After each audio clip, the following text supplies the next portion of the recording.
Hello, Tisco. How are you doing?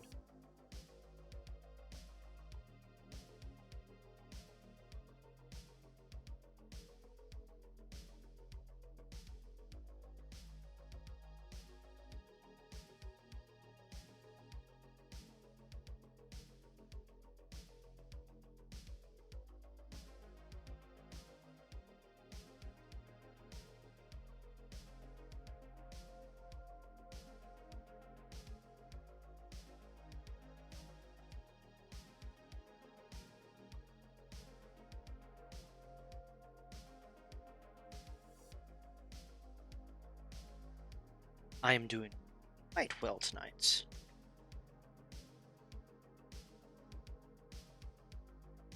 We're not drawing SCPs just yet. I wanted to do this animated fella. Okay.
Let's get rid of these two.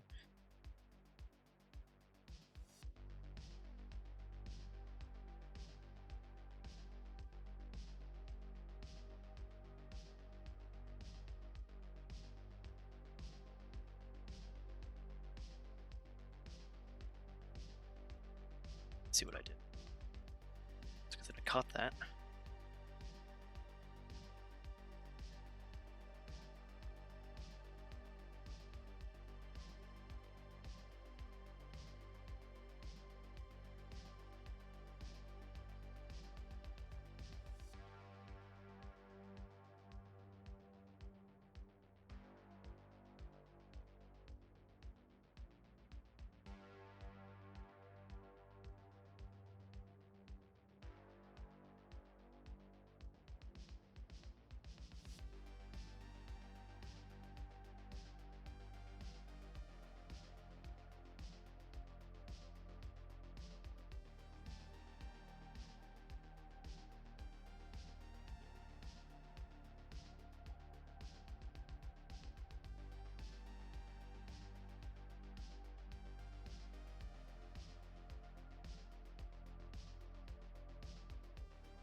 the first drawing? Well, I actually I tested to make sure that the random thing worked correctly. I will be drawing in a moment. I just wanted to do this this little GIF that I'm gonna put. So I've seen like some streamers have like a little animated GIF of their Sona kind of just chilling in the corner sometimes. Now I wanted to do that too, because I think it'll be cute.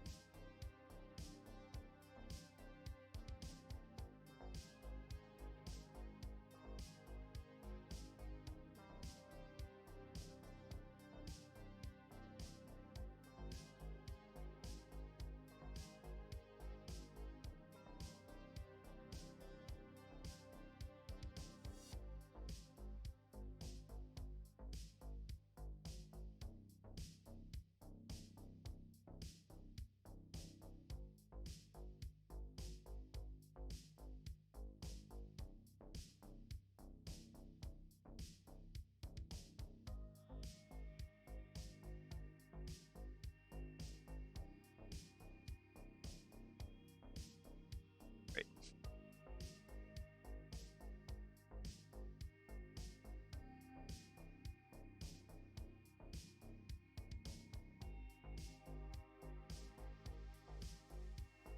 I'm not able to.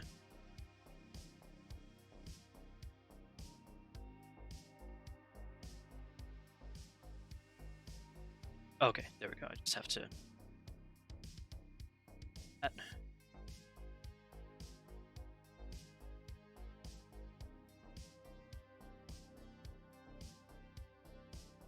Oh, did that get rid of all the keyframes? Oh, it did. Great.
We'll go through and do keyframes again now.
I seem to have looked up.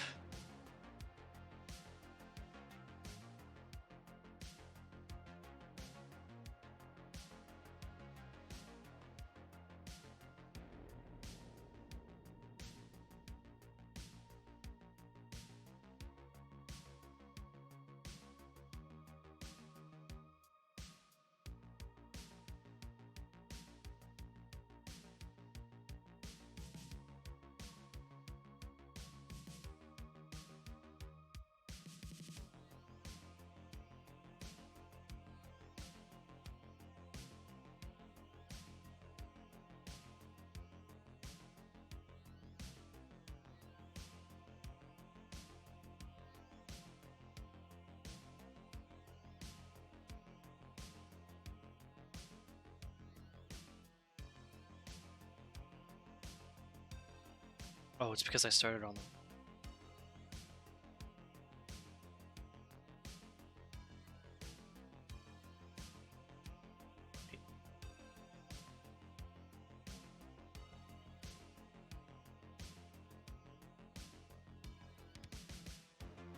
Okay. Done. Okay.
Kind of reminds me of fucking Jevil.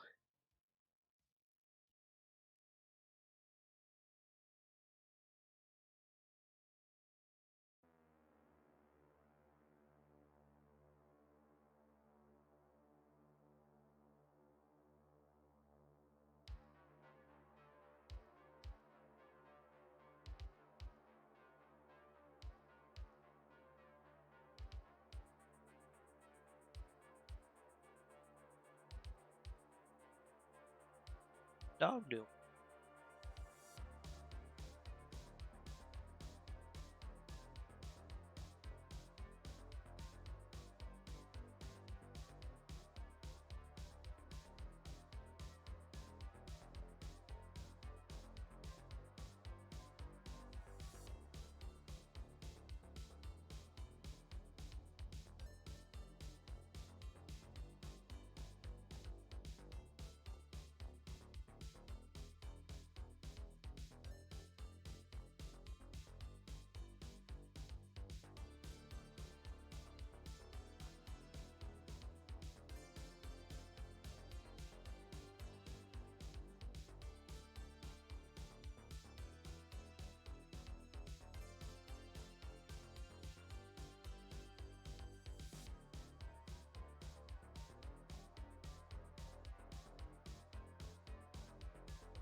Oh, is it really that simple? Have I really fucked up? I'm such an idiot. Oh my god, guys. I just realized I'm a total fucking idiot. It's gonna be so much easier to do this.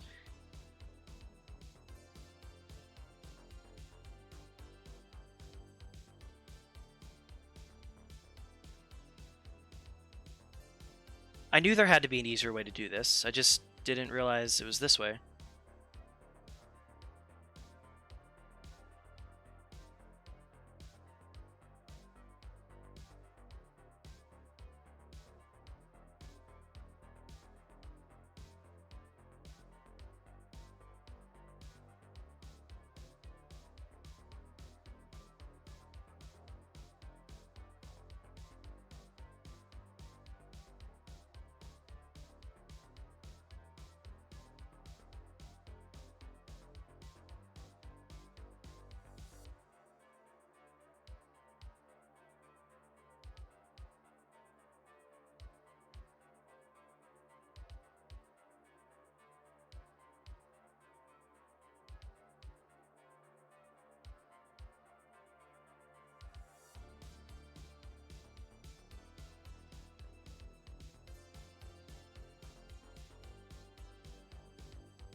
for some reason. Well, I fixed it. I don't know why that was happening, but I fixed it.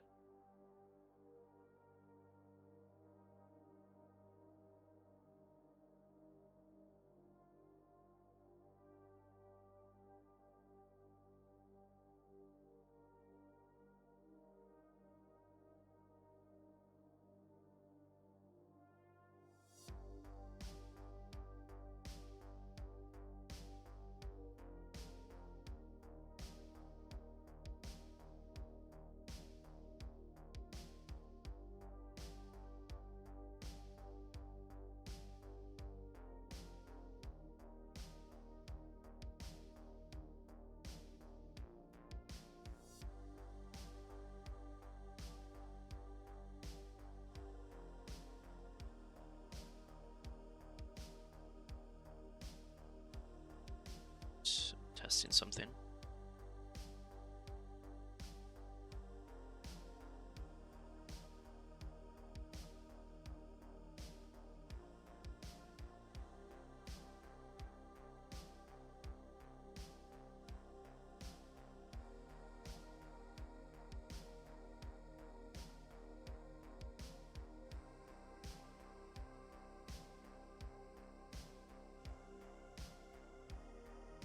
Well,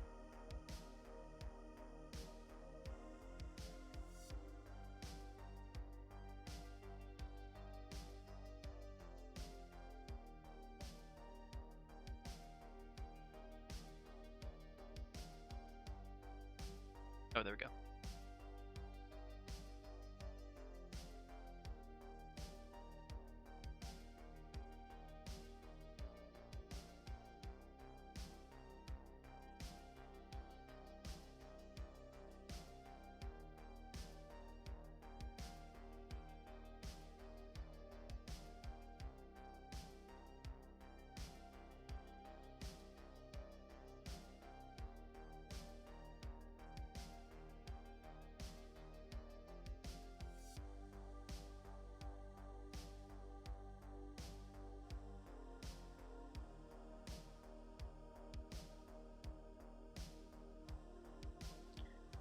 Let's add this.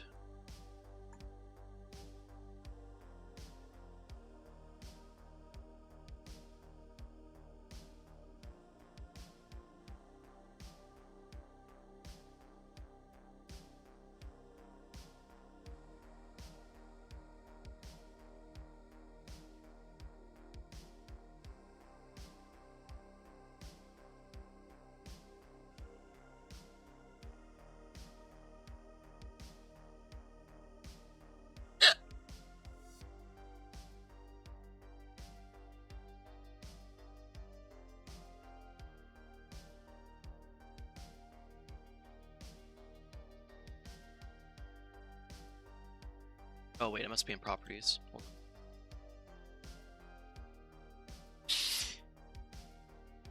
on.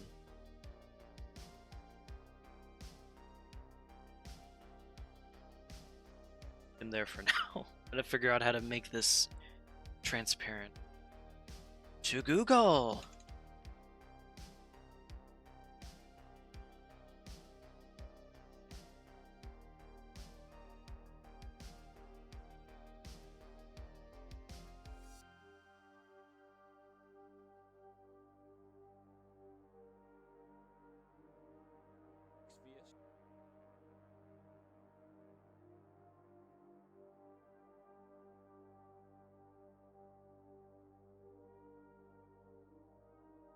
Do I have to add it to Streamlabs?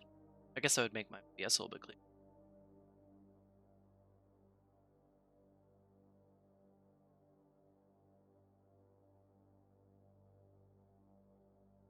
I'll just do it in Stream. No, wait. No. No, hold on. That's not right. That guy had a different. That guy had OBS open. It was just an older version of OBS.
source, I guess.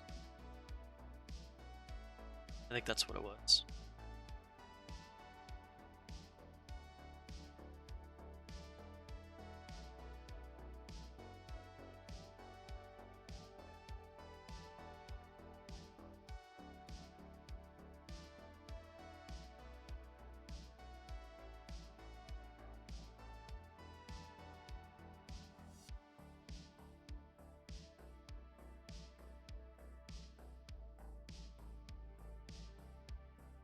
That's still fucking not transparent though. Wait, let me. Did I? I rendered him out with. What did I render him out? Did I render him in? Hold on.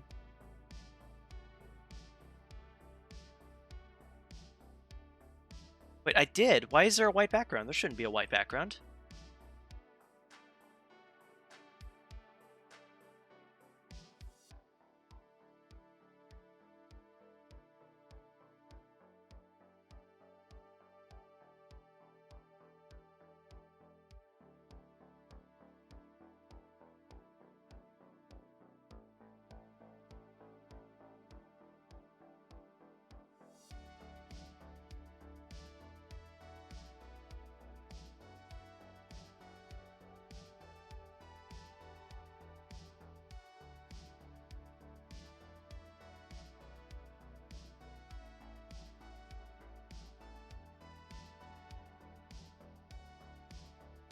Oh, seriously? Are you kidding me? Okay, hold on. I'm probably gonna have to. And why? Why? Just why?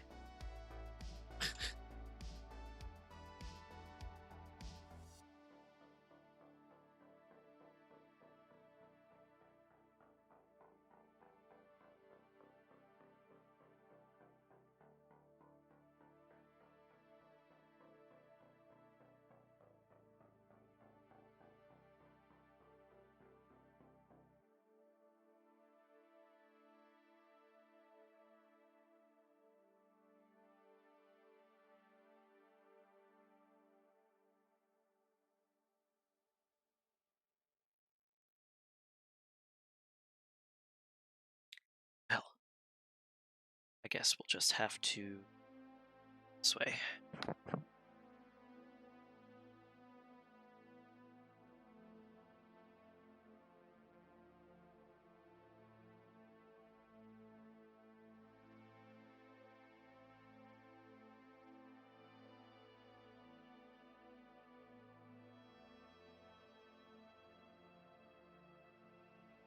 Save as an animated.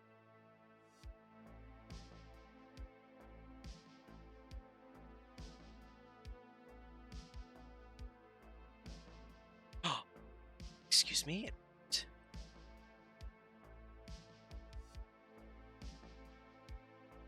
Does that work as a media source? So we're gonna find out. I don't think it's.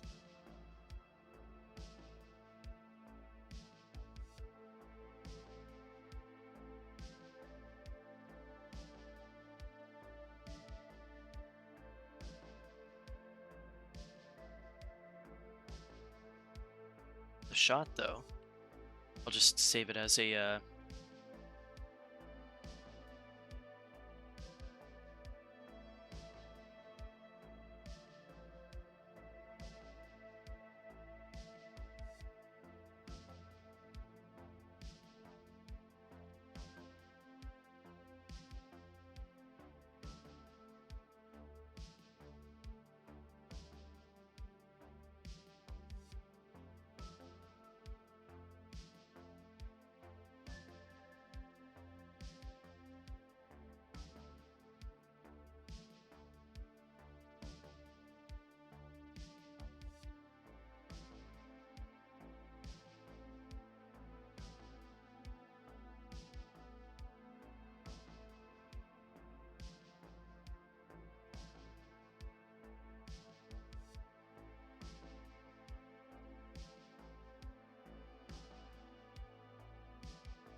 Oh, it worked. Holy shit.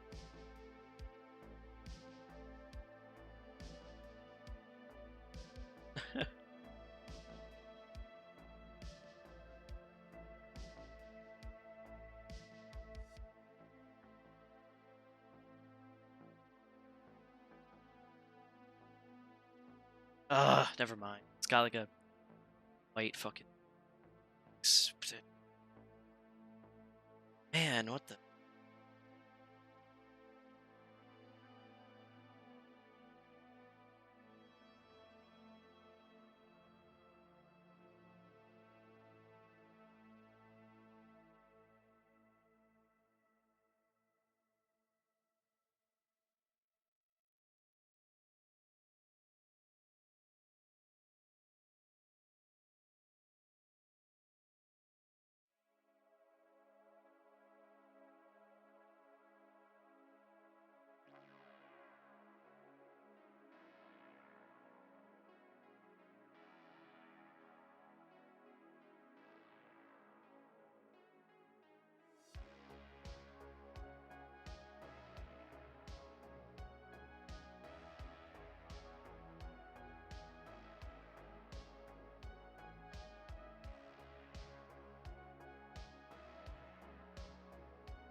Transparent though.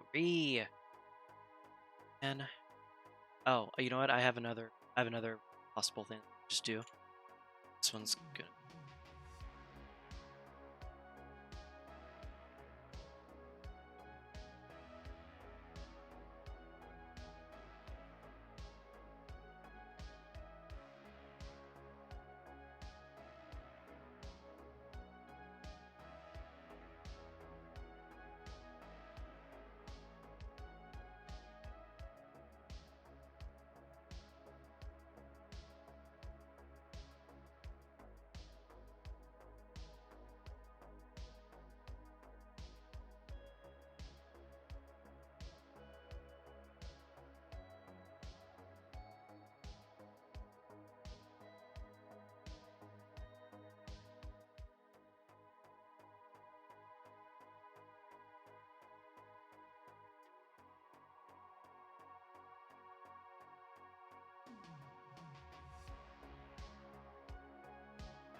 Okay, but how do I set the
Oh.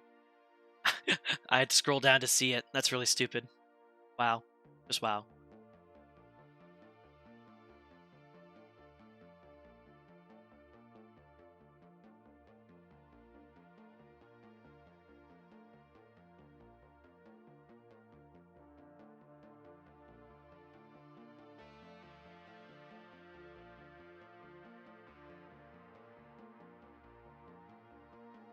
can only do a minimum of 50? That's so stupid.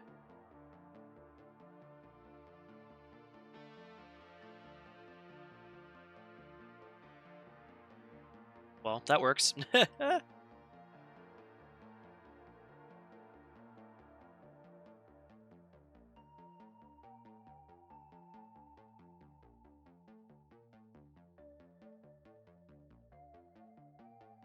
we go. There's a little doodle down there now.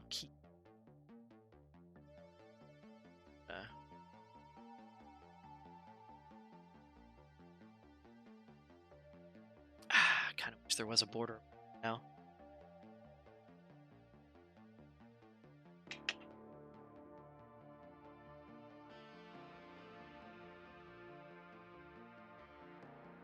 Is he super annoying right there? Because that actually, I like how that looks.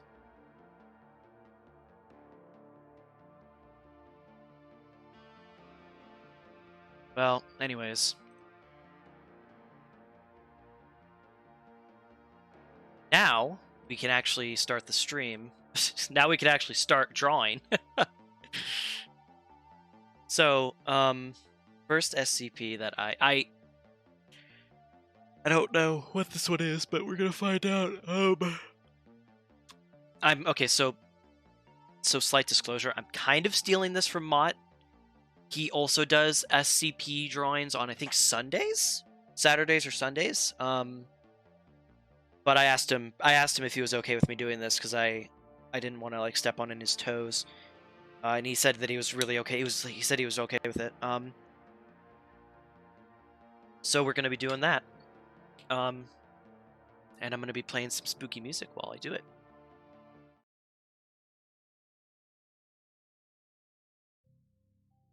So, I'm not sure what set of content is cute. Yeah, and especially like in Phasmo, like since we're in the dark most of the time, I don't think you'll actually see him that often. Anyways, I'm not sure what website he used. I don't know what he used to like show the SCP off because he has like a thing that he pops up. It's got like it's like an old paper texture and like the Oh, Disco, do you not know what SCP is? So, for those of you who don't know, SCP is an online wiki. Okay, so in real life, it's an online wiki that is open to the public, basically. And what people do is they write SCPs, and SCPs are basically anomalies that are secured, contained by the SCP Foundation. SCP stands for Secure, Contain, and Protect. Because these anomalies pose either they pose a threat to the public at large, whether that be philosophical, religious, or just like violent, because a couple of these fuckers are bad news bears. So, for example, the most famous SCP arguably is 173, which is a concrete like sculpture that it doesn't move when you're looking at it, but as soon as you turn your back, it will try to kill you. It's a lot like a Weeping Angel.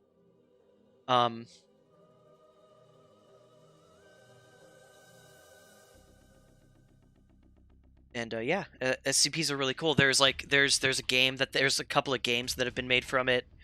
I haven't seen any. I don't know this for a fact, but I'm sure there's like fan videos on YouTube.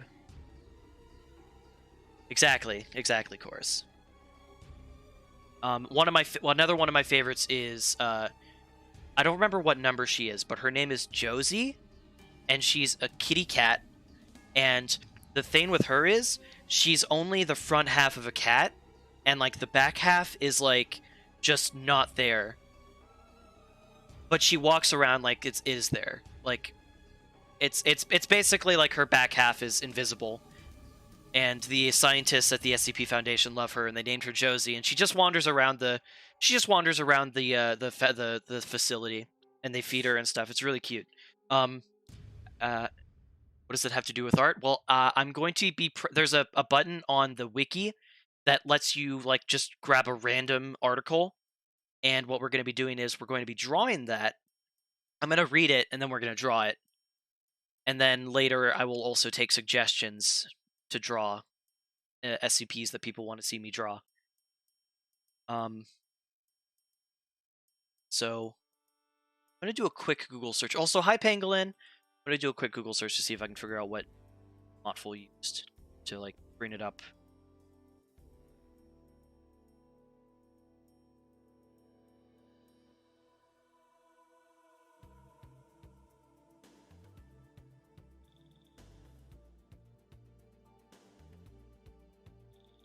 Oh well. Also, the music we're listening to is from Deep Fear from the Sega Saturn. I like it a lot. I think it's very spooky. I think it's really spooky. But anyways, the SCP that I have, you have a passion for paranormal activity? Yes, it's my favorite. Also, hi Demo. We're doing SCP stuff. I asked Mott before I did this, so it's okay. So the first one, Demo. Do you know off the top of your head what Mott uses to like bring the SCP document into OBS? Because I'm not sure. I don't want to just. I could just like I could probably just do this really quick.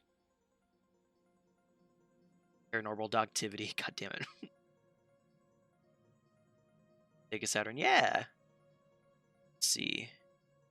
I turn GeoGuessr on. What happens? Okay, it shows. Looks like I'm gonna have to fix the aspect ratio on it. I think I can bring this up though. Just... Yeah. Let's and Strika. I don't know shit about streaming. Well, I was just wondering if you knew off the top of your head. Hey, the bright side is my tabs don't show, so that's great. Sec. Big sword. It's really quick.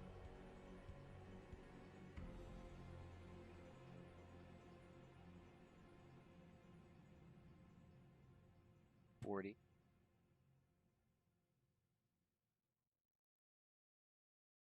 Hey, I fixed it. Let's go. Buggy, hi. All right. So, I guess we'll just do this. We'll just do it this way. For next time, I'll try to see whatever it is. Shush, Demo. Shush. You don't know what you're talking about. SCP 5646. Notice to Foundation staff. SCP 5646 represents a Class 6 pataphysical decoherence zone. Therefore, documentation describing the anomaly is subject to extreme narrative fluctuations. In order to combat this, only essential information will be provided. Any fluctuations in this document should be considered an effect of SCP-5646 and not assumed to be the truth, regardless of relevance to consensus reality. It thinks the pup doth protest too much. I don't know what you're talking about. Passage into SCP-5646 is strongly discouraged. Item number SCP... Wait a minute, what? Whoa, what the... Did you see that? It changed numbers? It changed numbers and object class. What the fuck? SCP... Wait, hold on. Wait, it keeps going. What the fuck? The text is small for us, the viewer. Yeah, I can do that. I can definitely do that. That'll probably be better for me, too. I wish there was a dark mode. Is there a dark mode? It'd be cool if there was a dark mode. Let me duplicate tab and look around. I could sign in. Warning, the Foundation database is missing 7,000. Efforts to locate relevant files are currently underway. Oop.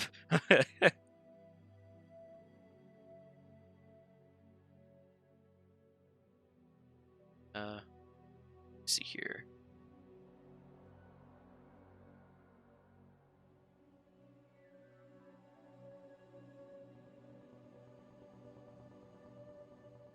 So here we go. Ah, there is. Good. Okay, night mode. Here we go. Install stylish as an add-on to your default. Okay.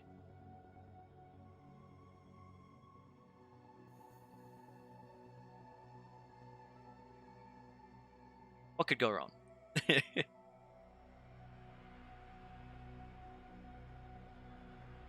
a download install. Style installed. Oh! Oh my god, it worked. Holy crap. Well, well, oh, fuck. Hold on. Wait a minute. Wait a minute. That's not good. That's not worth. Wait, that's worse. That's worse.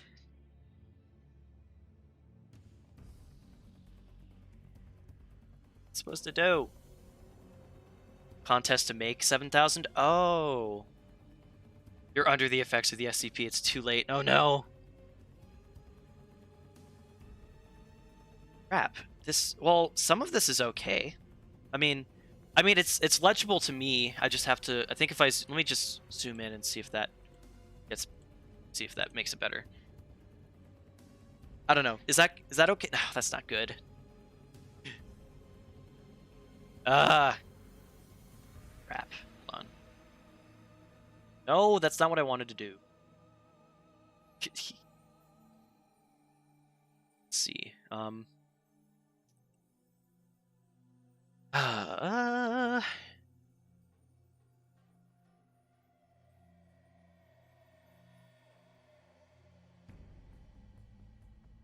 try.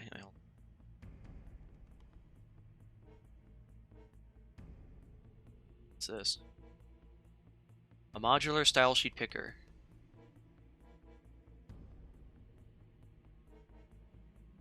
Oh, here we go.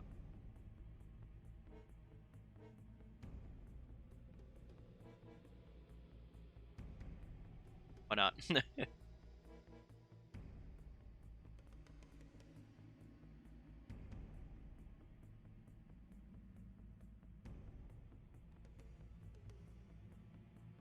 White on black, right? That's what I'm saying.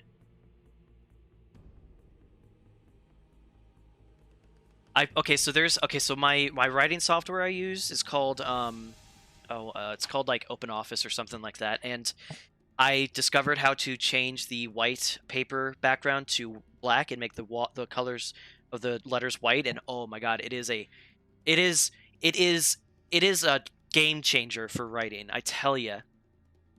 Now I just got to get the motivation to actually write. Oh, I can turn it off. Oh, I can turn it off really easily, so that's cool. I can edit it. Oh! Oh!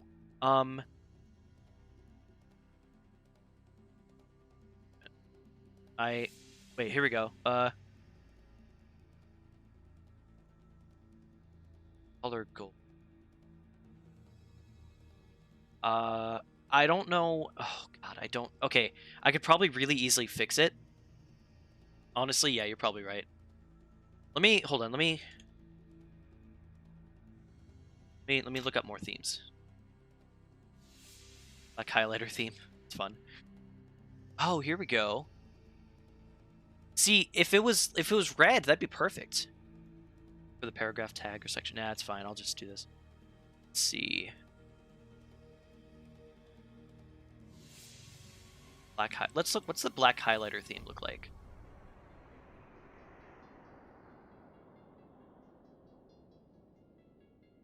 I don't know.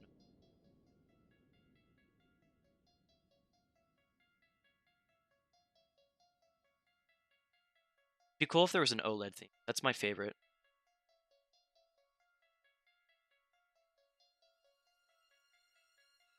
It's fun.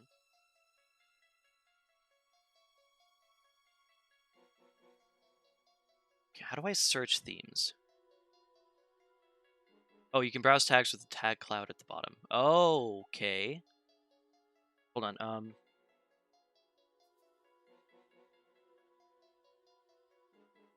Flop style? Interesting. Okay. Dark. Wait. Let's go back. Let's go back to, is it this one? Flop style dark? Oh. I don't know.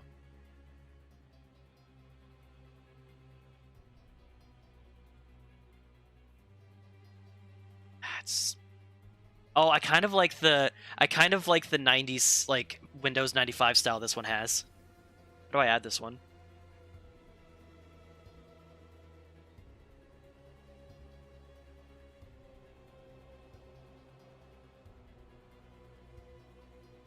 F. Bleh. F. Screw it. Screen terminal. That would be cool too. We'll turn this off for now. Actually, wait, hold on. Oh gosh, hold on. Sorry. Stylish theme. SCP stylish themes.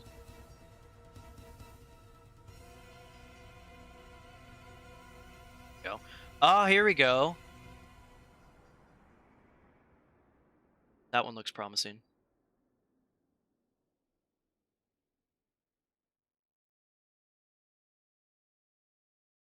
That one looks like just a copy of that one, to be honest. Also, SCP-87 is one of my favorites as well. That's what I was asking you about. I was wondering if you knew. I was wondering if you knew what that was. Which one to use for that. I like this one. I think this one's good. Did it not? Install style. Okay.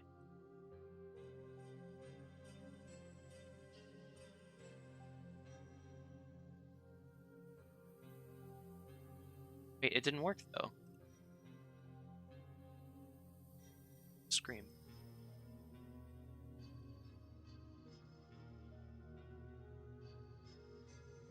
Ask mod. Yeah. I don't know. Let me see.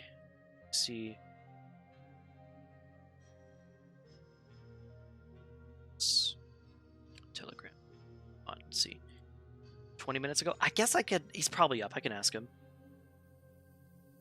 No. I kind of want to. I don't want to copy it too much.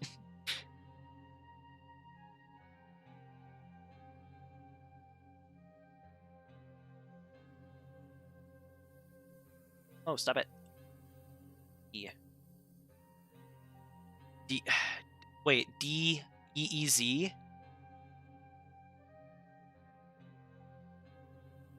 This one didn't. Very sad about that. See, it won't let me, like, uninstall that one. Which is kind of weird. Let me try this one.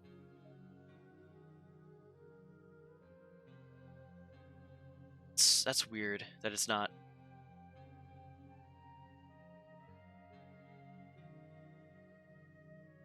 Wait, that looks different now. Oh, here we go. Wait. Earthy. Alright, we'll try that one. Oh, here we go. It's not the right one. Go. Here we go. Hello?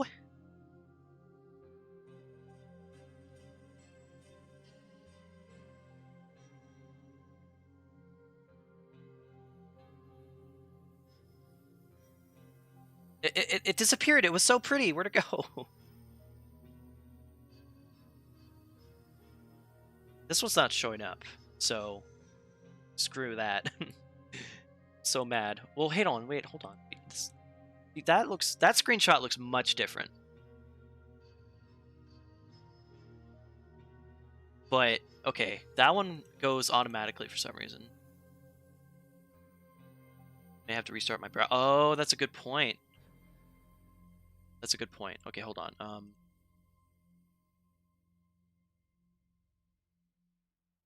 Okay, music's gonna cut out briefly.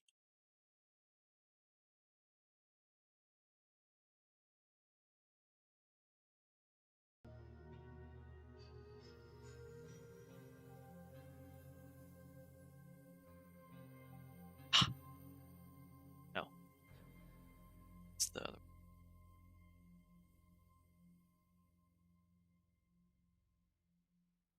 Here's the Noir theme by Dr. Marcus. It says it's installed, but it's not showing up.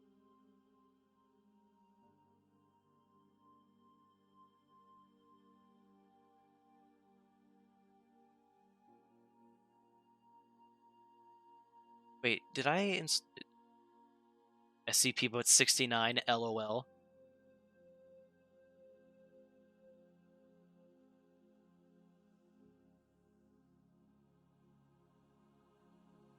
Wait, now it says it's not installed. Wait, now it says it is installed.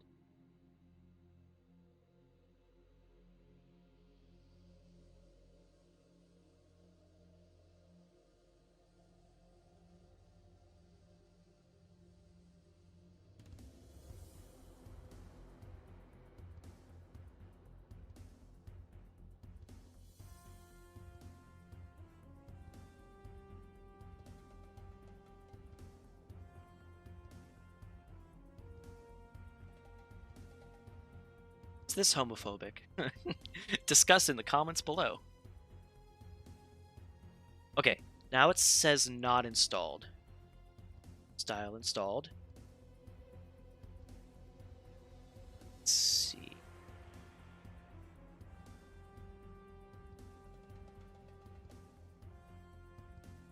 Okay, let's try scpwiki.net. See if it's working. No. Also, this is the wiki dot. Should I be using? Maybe. That might be what it is. I also don't think so. That.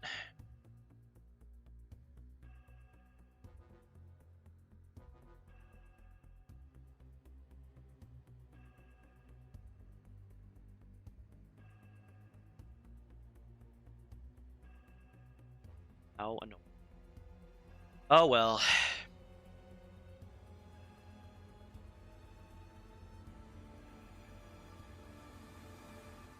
See, I don't know. I haven't messed with the website in a while, I'll be honest.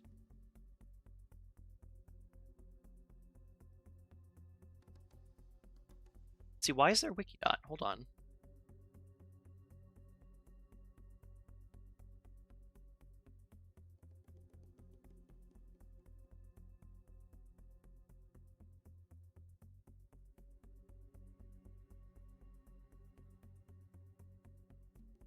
Oh wait, this is still wiki.dot.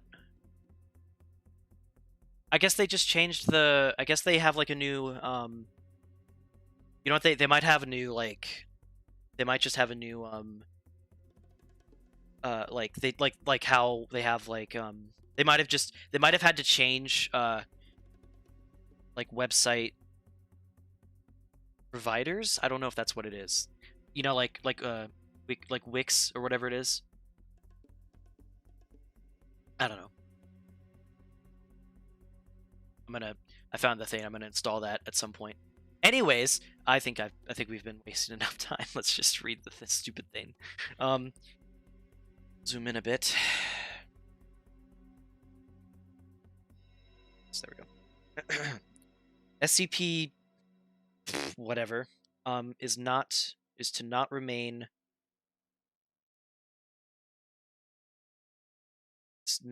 open for passage, nor should it be closed or obstructed in any way that would prevent passage into the anomaly.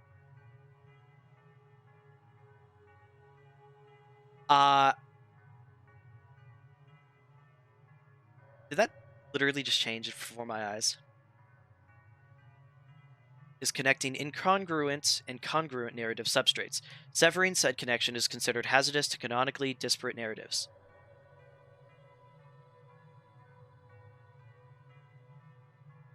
Yeah, that's the same. That's this link right here.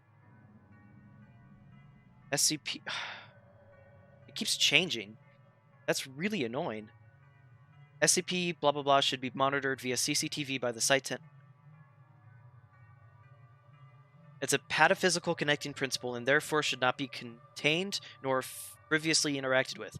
They're heavily discouraged from traversing regardless of how passable it appears. 588 should be monitored via CCTV. Okay. It is a hallway in Site 26, sublevel 19. The anomaly has no doors or shutters, nor does the path linearly connect to any other part of the facility. The words "do not obstruct" and "do not keep open" were found on the wall next to 3855's entrance in non-anomalous acrylic gold lettering. No records of 3855's construction have been found, nor does the hallway appear on any blueprints, inspection dossiers, or personnel accounts prior to 1943. Its destination is unknown, but as of the events of Incident 7312A, documentation regarding the anomaly is subject to extreme narrative decohesion, suggesting data expunged. At approximately 9:45 a.m. on 10/28/1986, an individual identified as Level 4 Foundation researcher Gene Halliburton was observed exiting from SCP-5803. Researcher Halliburton was reported missing 12 days prior by an acquaintance while hiking near Boynton Canyon, Arizona, when a flash flood swept through his campsite and separated Halliburton from the rest of the group he was traveling with. He was presumed dead up until this point. He was quickly detained and interrogated. An audio transcript of his testimony can be found below. Interviewer: Hayne Doherty, Head of Logistics and Foundation Asset Management for Site 34. Interviewee: Level 2 Researcher Gene Halliburton. Well, Gene, let me first say that I'm happy to see you're alive and seemingly healthy. I feel fine. Just don't see what all the fuss is about. You didn't need to bring out the whole cavalcade just for me. It's just standard procedure, nothing personal. Surely you must understand the gravitas of you showing up like this. Is this because of the sign? Look, I didn't realize it was a big issue. The phrasing is kind of confusing. I thought it led to the commissary. At least, it is the right direction. I would know. I've had to carry a compass just to get around here without being late to everything. Gene, are you aware of the events of the last few weeks? What? Of course I am. If this is a comment about my mental acuity, I'd remind you we were both in a harassment-free workplace. It was my daughter's birthday, we went to the beach. I took a few days off and went to Vegas with the boys. And what about Arizona? You must remember that. Yeah, what about it? It was a nice way to round off the trip. Weather was lovely, got to see the vortex, which was almost certainly anomalous, by the way. We should probably look into that. I guess so. Well, while you were gone, Logistics updated the keycard readers and issued new codes. The old ones stopped working throughout the day, so I'll need to update yours immediately if you don't want to get flagged every time you do so much as wash your hands. Halliburton. I guess that explains things. Some rustling is heard. Here you go. Ah, perfect. Just be a sec. Oh, he was giving him his things. A few seconds of silence, then a plastic sliding noise, followed by a series of out-of-key beeps. Doherty. Another sliding sound, more flat tones. Is there a problem? It's probably this shoddy clearance goober. The handhelds have spotty connections down here. I'll get it done in a snap, though. Hold tight. Scraping noise and creaking as a chair is pushed back. Doherty is heard getting up and leaving the room. Halliburton sighs. Roughly 2 minutes of silence pass. The door is heard opening loudly, followed by several pair of footsteps. Security personnel. All right, let's go. Up. I said up. What the? Sound of commotions and struggling. I'm a level 1... level 1 R&D? Wait, I thought it said he was level 2. Oh. Just, okay. I don't care if you're the reanimated corpse of my mother. When I say let's go, you go. But I didn't do anything. Somebody help. What are you going to do with me? I want to see my family. Maggie! Microphone records similar for the next few minutes. The commotion steadily grows quiet and someone still in the room shuts off the tape. End log. Note. Subject continued to make frequent pleas to see his family until appropriate action was taken. Personnel dossier reveals no family by the names claimed by subject. Notably, the late Gene Halliburton had no children. The appearance of a researcher Halliburton has been determined to be unrelated to his disappearance. Okay, so what I'm getting from this kind of is it basically connects parallel universes, maybe? Hold on. Narrative cohesion.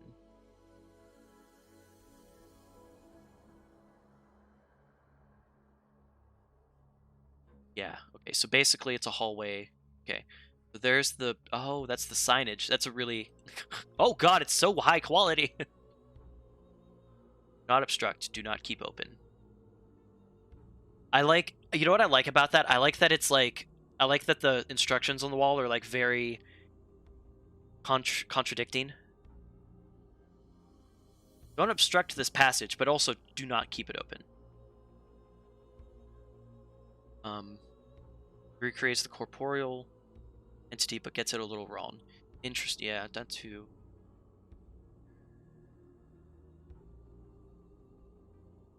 Okay, wait. Extreme narrative fluctuations. Yeah. Okay, so the actual. Okay, so this. So this is really. I love SCP.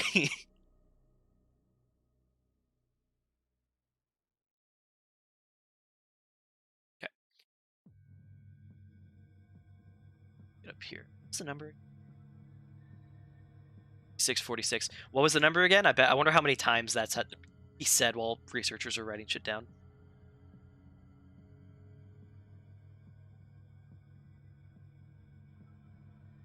5646. Yeah.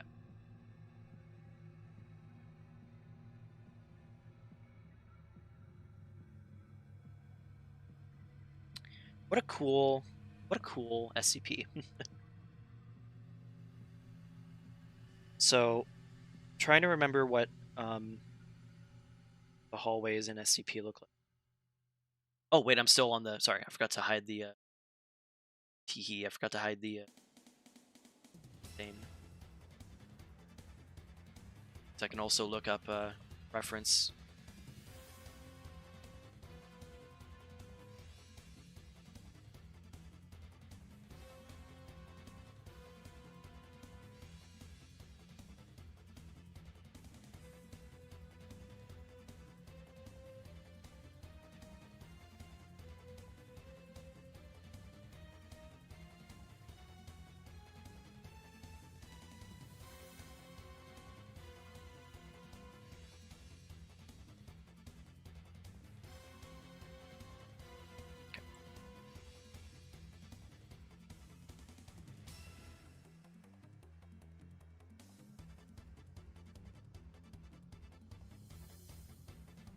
So it's a hall. So it said it's a hallway. So I think it's like. Let me like reread this. It's a hallway in Site 84, sublevel 30. No doors or shutters, nor does the path linearly connect to any other part of the facility.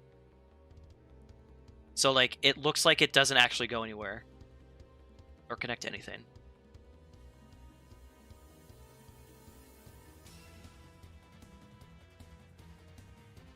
Oh god, it went from sublevel 30 to sublevel 5. Now it's sublevel 14. God's sake. See, the problem with that is like how are you supposed to know where it is? How are you supposed to avoid walking into it if you don't even know yet where it is?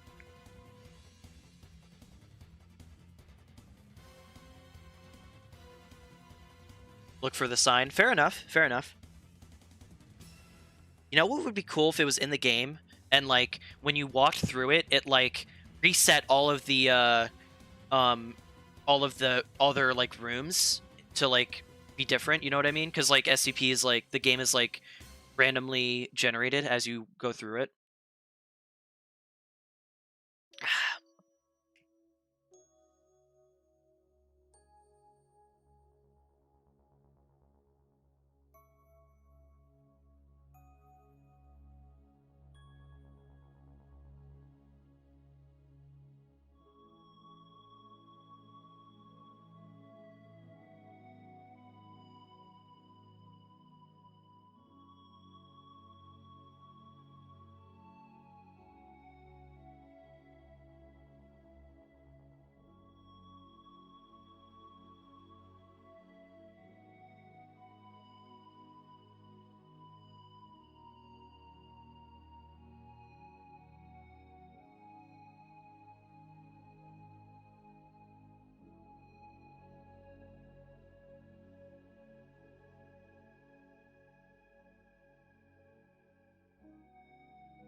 Okay, that's a little bit too big. Let's retooth that. Oh, I'm gonna cheat a little bit. That's what I'm gonna do.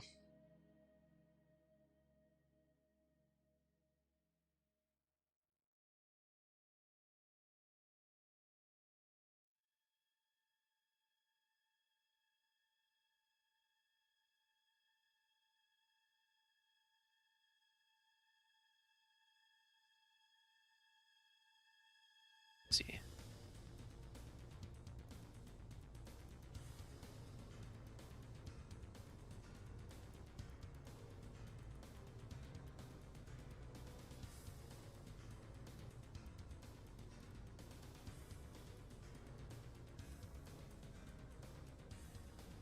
So it's like I think it like I guess it connects. The problem is that like it doesn't like it must cycle through it must cycle through like different like passages to different realities.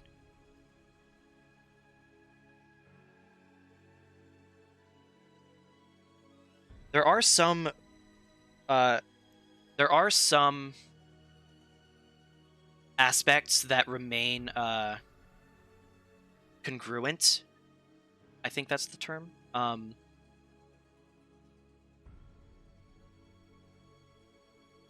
Like for example,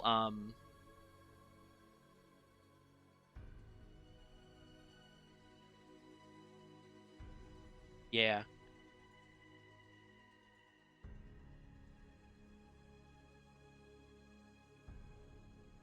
Wow, I didn't actually mean for that to look that. That looks really good, doesn't it? Holy shit.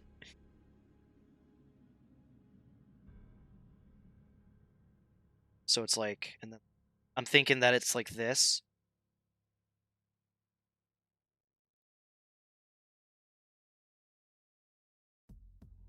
Hold on.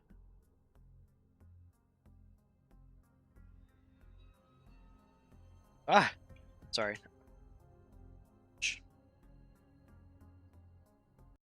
Hehe.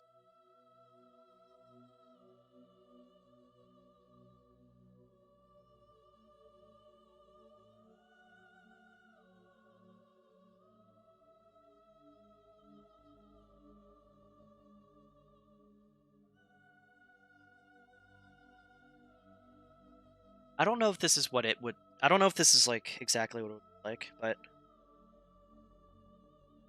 construct, do not keep up. Very fitting words, honestly, for this, because like it's two different like instructions.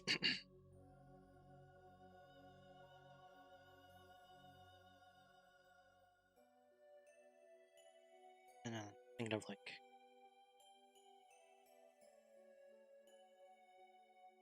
yeah, somebody like coming across.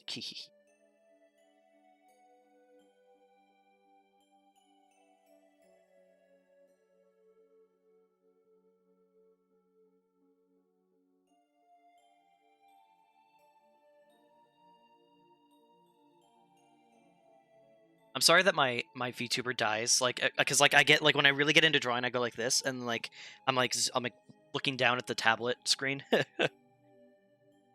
I'm hoping that when I get the 3D the VR chat model, it'll be able to like follow my head a lot more accurately.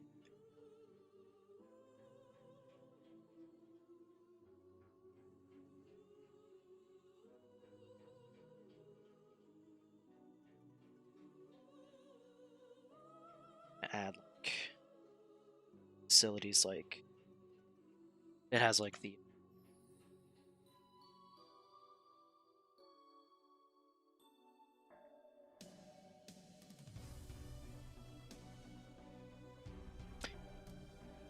picture on the site did not have these present at all, but I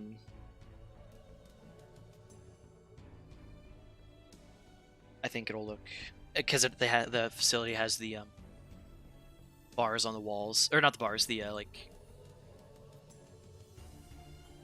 the paint to kind of signify where you are.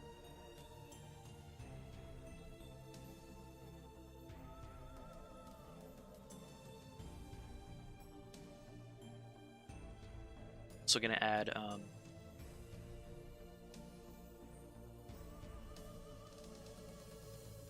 sec. Site 55. I watch.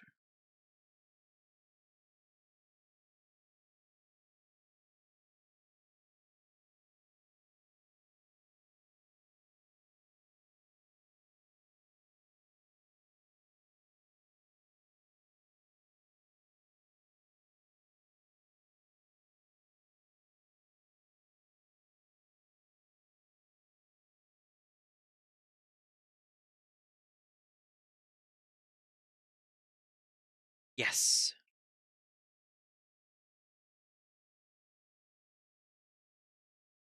Actually, I don't know if that reads, because like I want this side of the hallway to say like a different site than the one on this side of the hallway, but that reads exactly right. Let me actually do what I did with this one.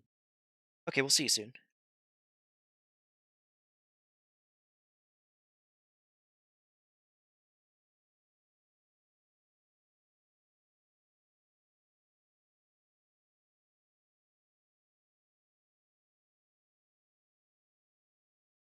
Did I already run through all the music from the list?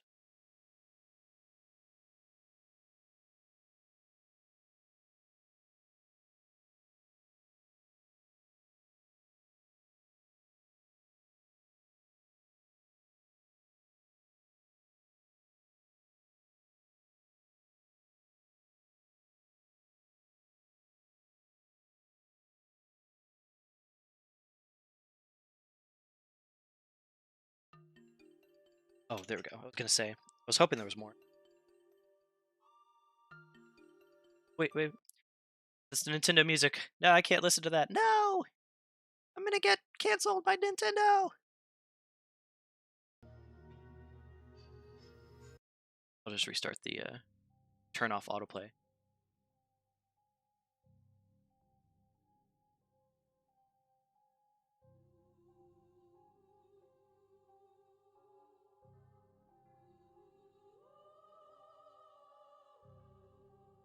Right here, I'm gonna put site.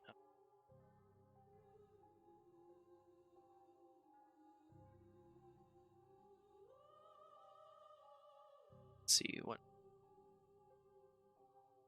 29.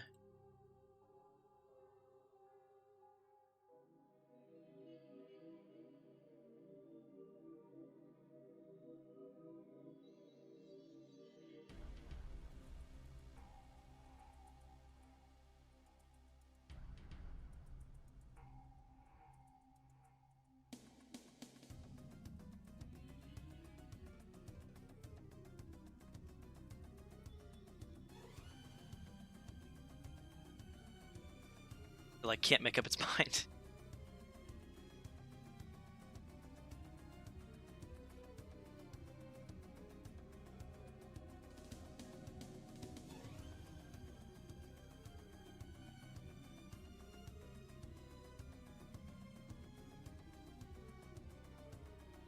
Alright. I think that's pretty good for... There's not much that has to go into this one. Let's get another random one.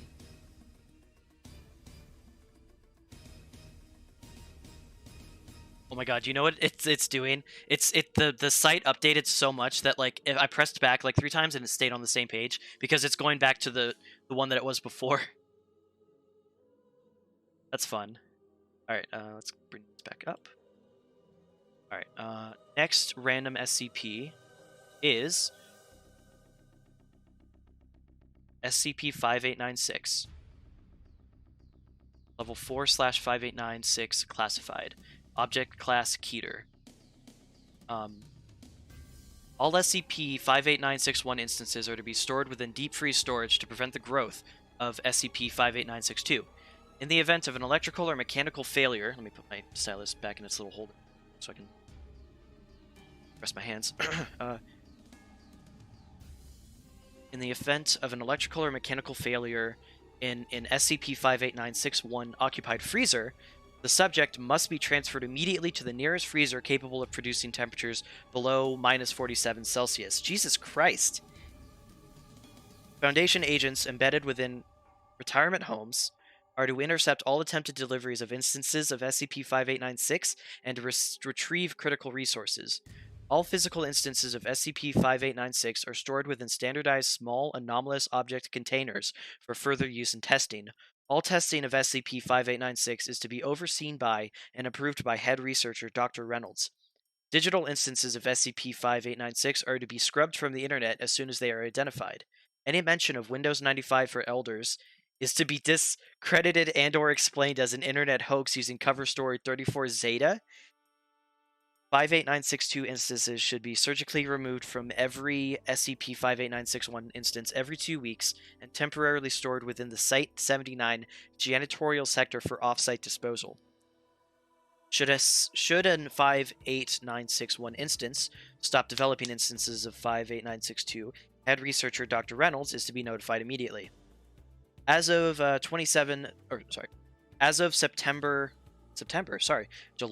21st, 2016, all transport of 5896 or 5896-2 instances outside of Site-79 is prohibited. As of August 15th, 2016, all surgical removal of 58962 instances is prohibited. All use of 5896 must be approved by 3 members of the Ethics Committee beforehand. All use of 58962 will result in immediate termination of employment. Result.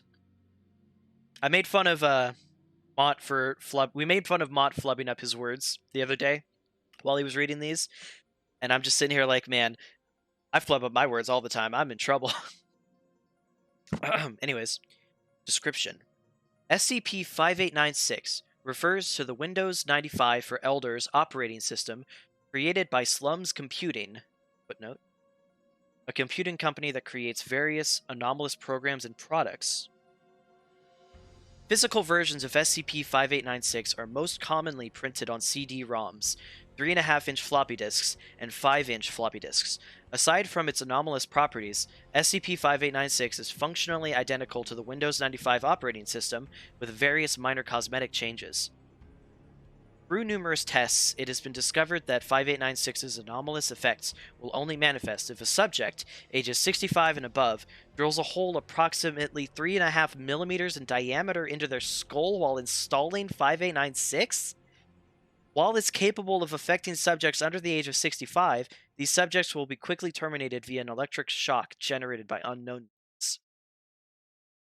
Physical SCP-5896 instances come bundled with a Windows 95 user manual with a single page added describing how to properly install SCP-5896, leading to the creation of a biomechanical organism designated as 5896-1.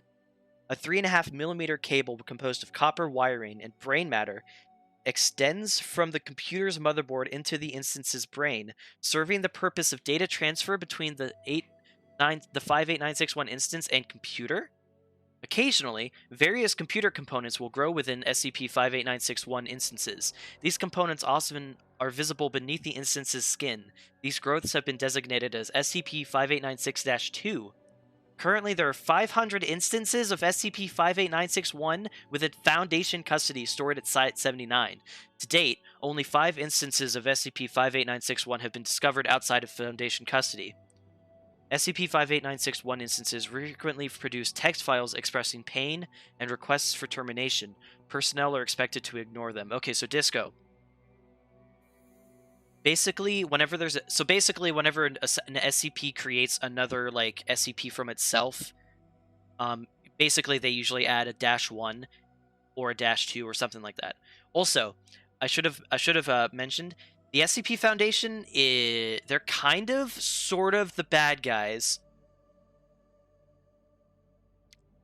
but they're sometimes they're the good guys, sometimes they're the bad guys, and their ethics are questionable. Anyways, they're a lot like Section 31 from Star Trek.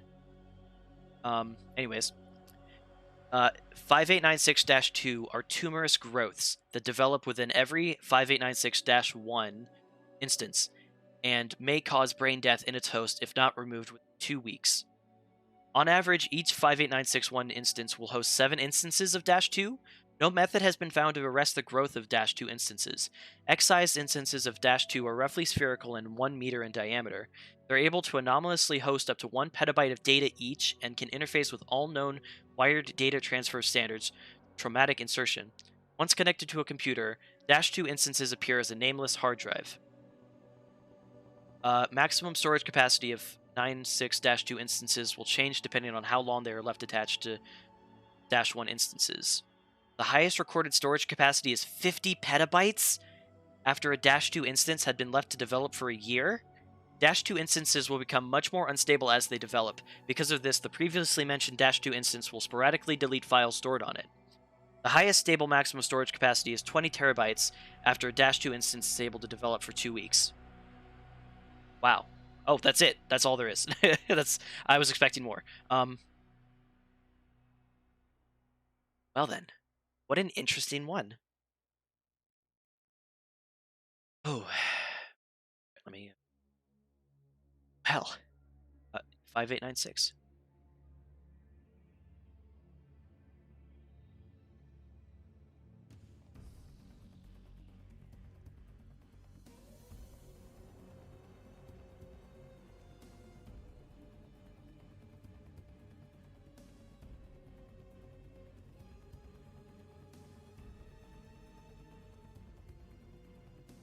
So it said that it. Okay, 3.5 millimeter cable composed of copper wiring and brain matter extends from the motherboard into the instance's brain, serving the purpose of data transfer. Okay.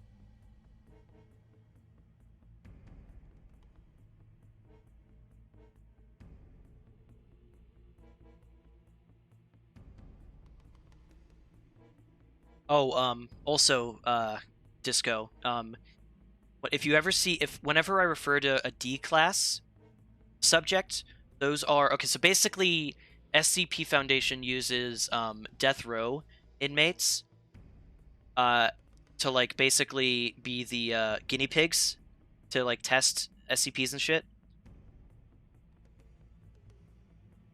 I told you their ethics are questionable.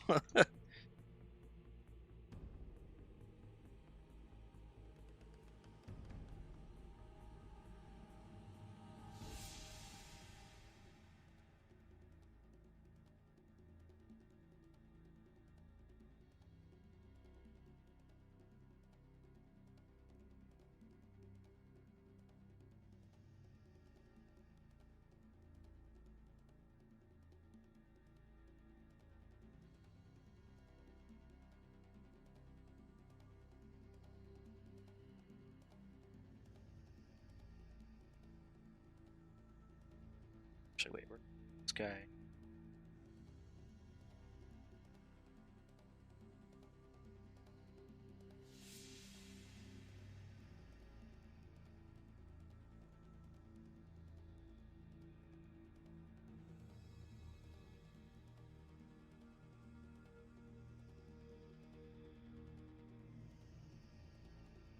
Interesting. Interesting. That's the word you use.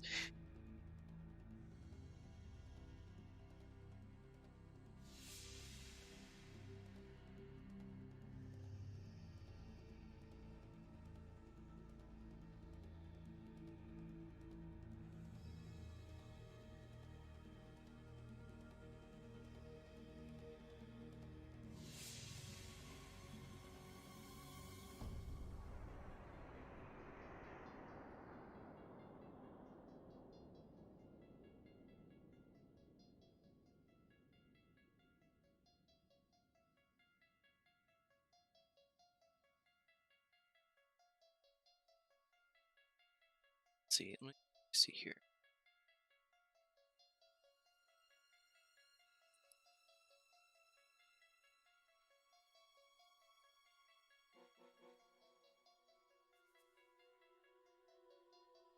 I'm gonna put it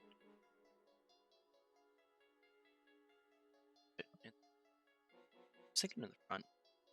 Up until inmates. Oh, okay, so basically they use death row inmates for guinea pigs, like to basically test SCPs and like see if they're dangerous and stuff.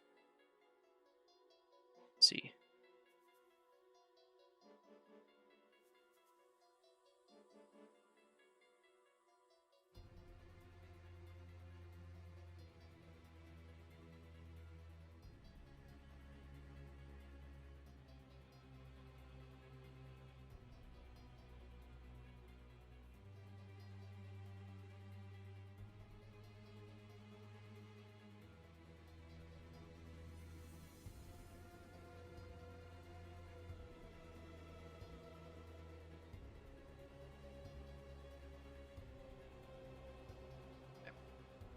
I put the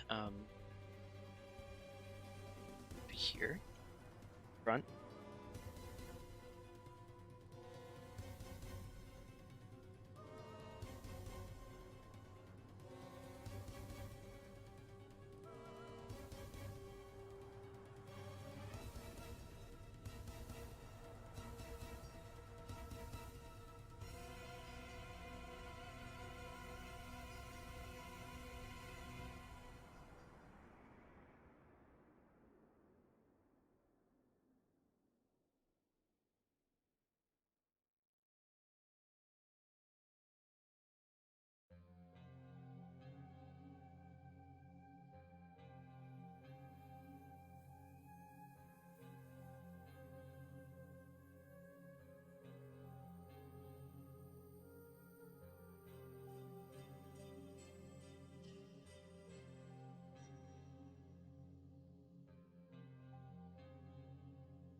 So I already drew him like with clothes. I would have put a jumpsuit on him, but since I've already done it, I'm just gonna say he's one of the unlucky ones that like ended up with this thing. Outside of the foundation.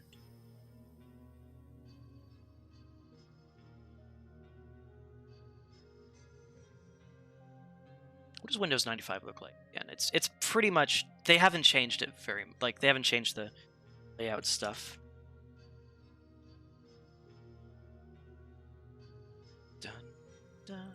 Okay, yeah, that's very. Yeah.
I'm gonna do like a.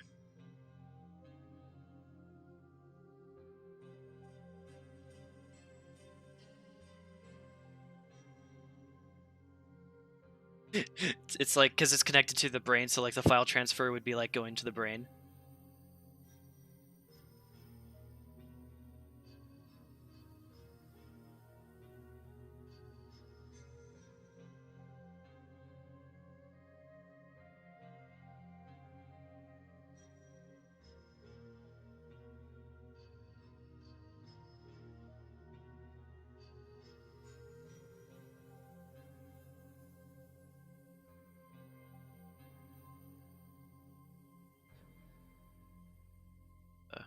It's top.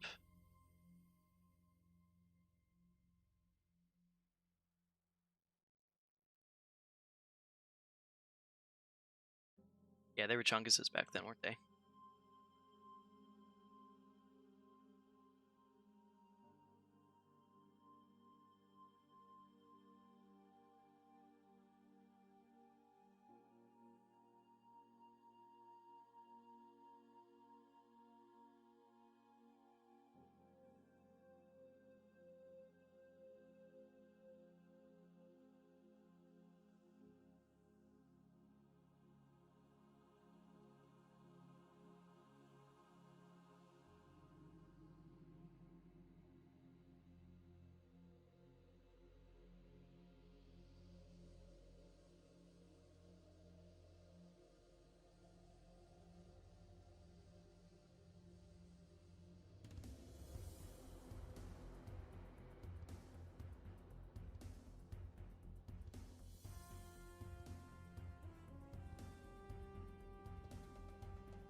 Foundation probably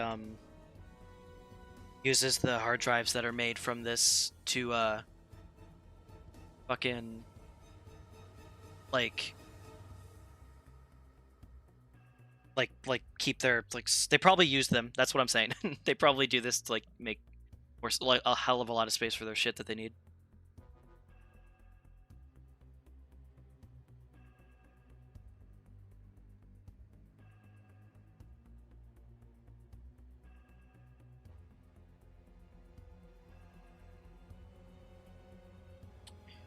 It didn't say, I don't think it said like specifically how this cable comes out, but I like to think that it like kind of like explodes out of the top of the computer.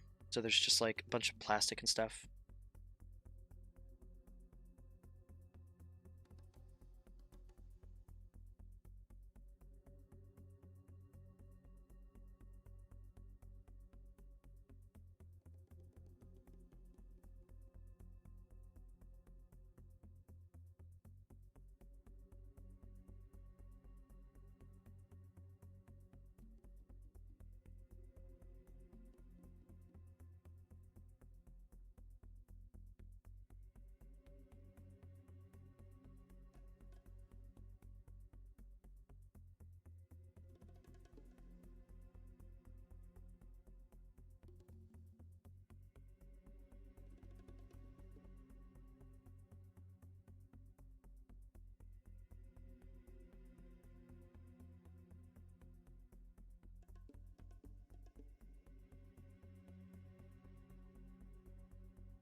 Go.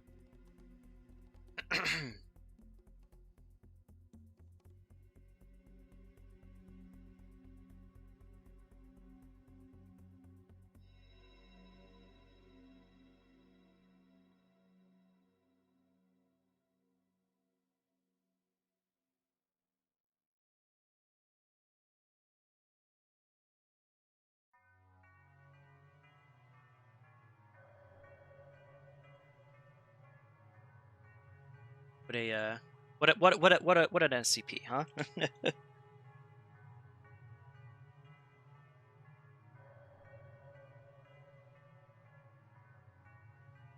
right, let's see what's next.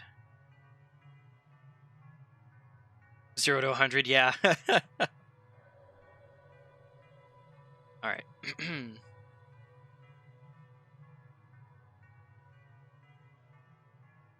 Next up is it's called. Wait, is this a? Oh, wait, this isn't a. I don't think this is an SCP. I think this is one of the stories. Try that again.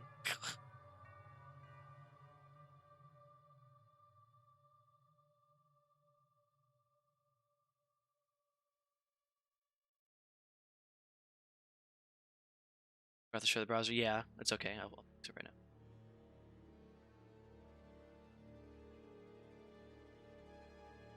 It keeps giving me this page for some reason. Why? I need a. Hello? Bruh.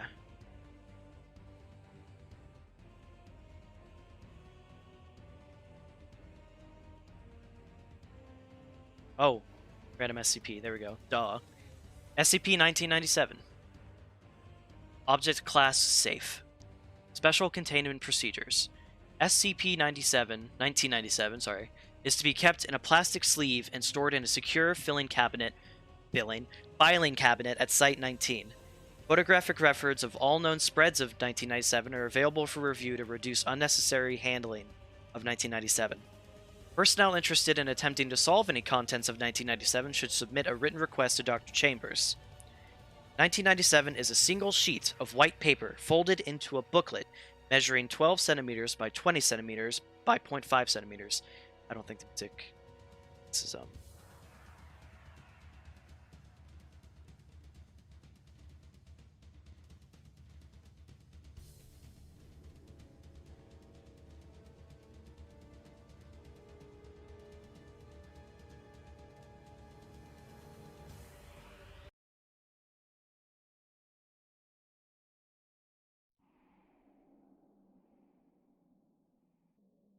Sorry.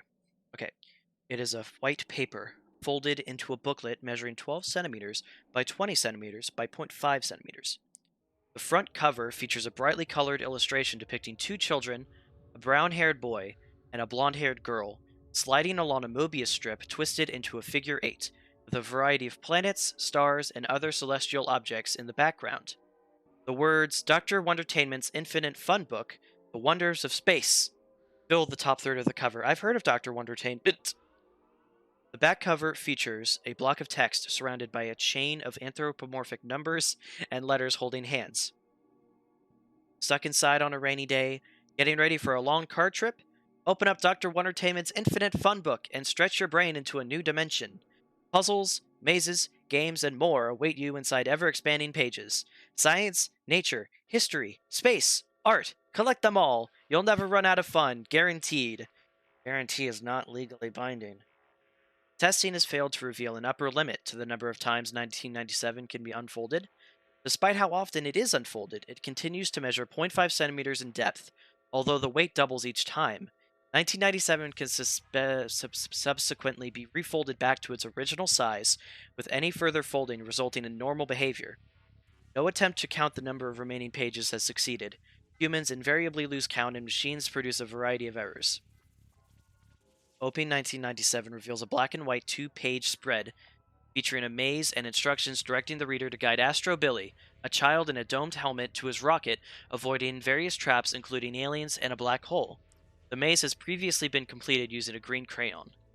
Further spreads can be accessed by unfolding 1997 from bottom to top, then from right to left, continuing to alternate directions.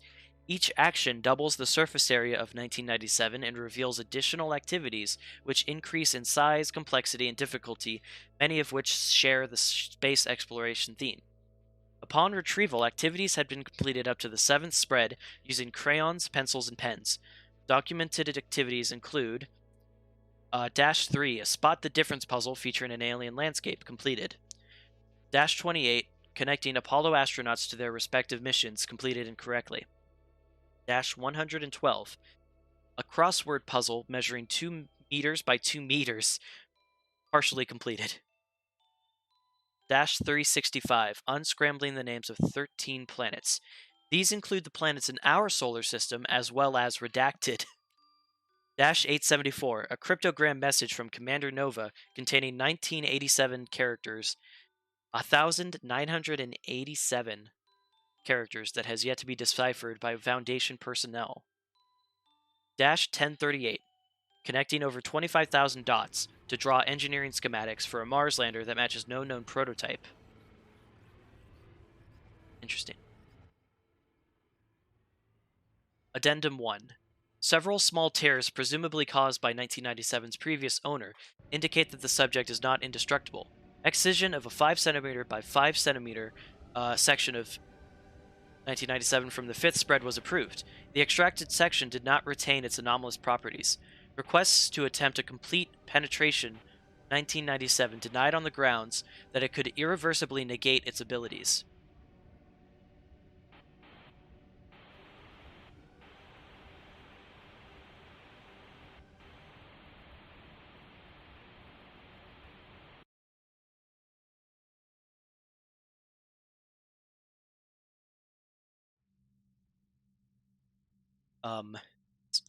Addendum 2. It was brought to a secure airplane hangar and unfolded a total of 18 times, reaching an area of approximately 61 meters by 102 meters, 0.63 HA. As size and weight increased, upwards of 50 personnel were required to complete each unfolding until space limitations prevented further progress. It retained its original thickness at each stage and was successfully folded back to its original size. Further testing in an outdoor location has been suspended until proper precautions against wind and other weather effects can be enacted. Oh man, just imagine they unfold that bitch like to cover a mile and then the wind fucking picks it up and it's just like, woo! Although the weight continues to increase, so wind's probably not that much of an issue. It's probably the rain they're worried about. So, for those of you not familiar with Dr. Wondertainment, Dr. Wondertainment is a company.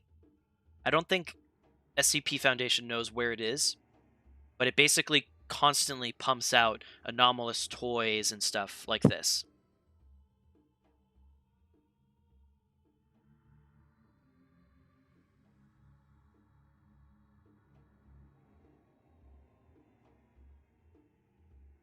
Centimeter, 20 centimeters.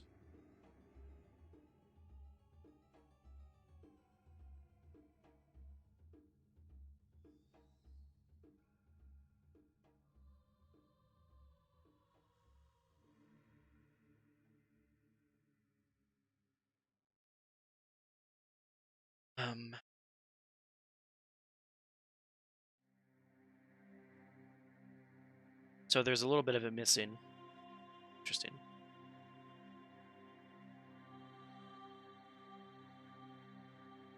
We could probably draw a couple of the games. Which number was this again? 97.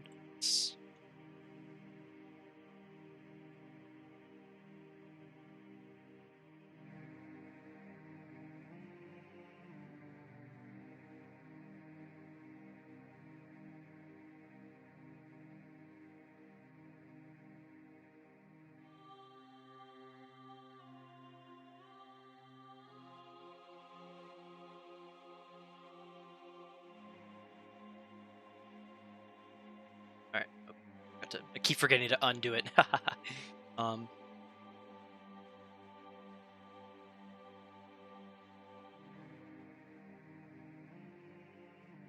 Sliding along a Mobius strip twisted into a figure 8.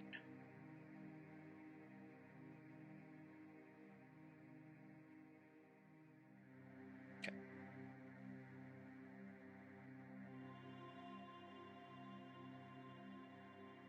Oh, are you shitting me? Did my stupid... Hold on.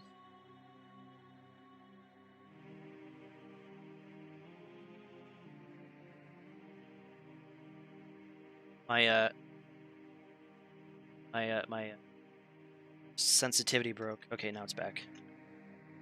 I'm gonna be so mad.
The wonders of space!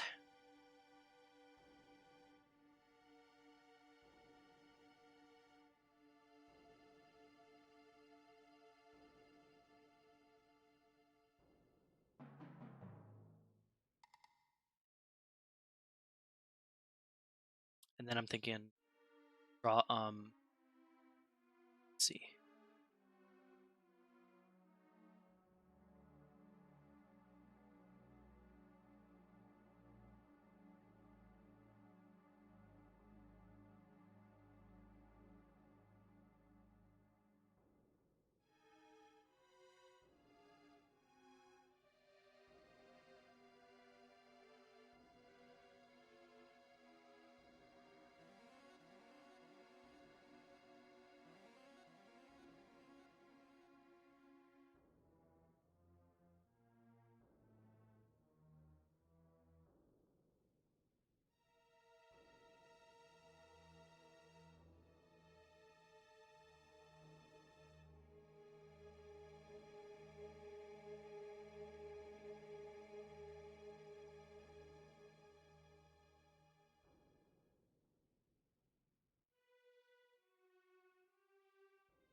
Doing the spot the differences one.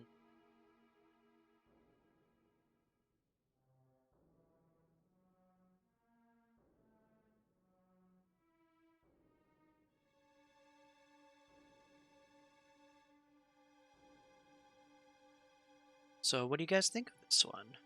It's pretty cool, right?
Oh, you want one? Hehehe.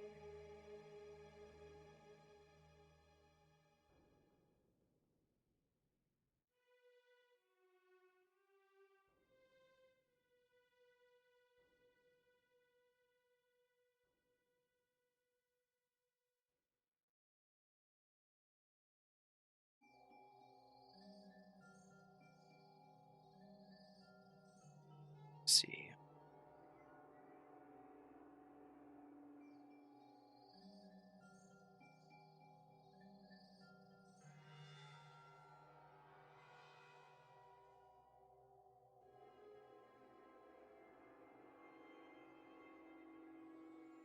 So it's not a very creative spot the difference. I just wanted to kind of get an idea of it.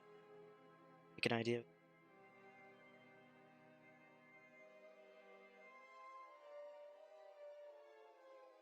And I also want to do the let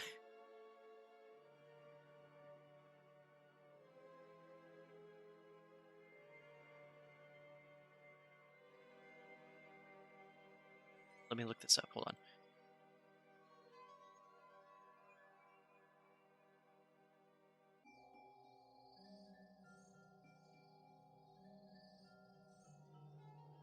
Painters look like.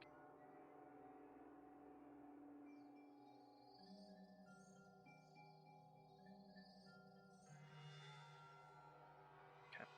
Gotcha.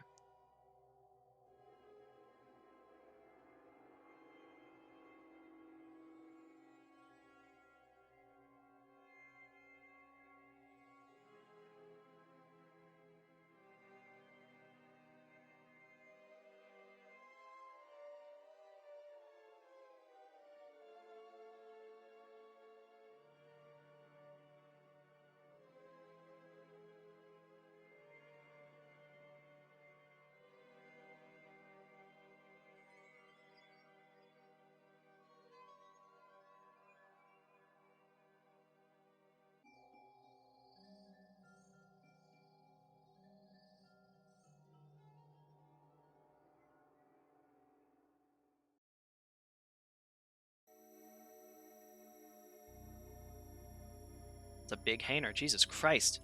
I just looked up what like a average hanger size is, and it was like, oh, like 40 meters.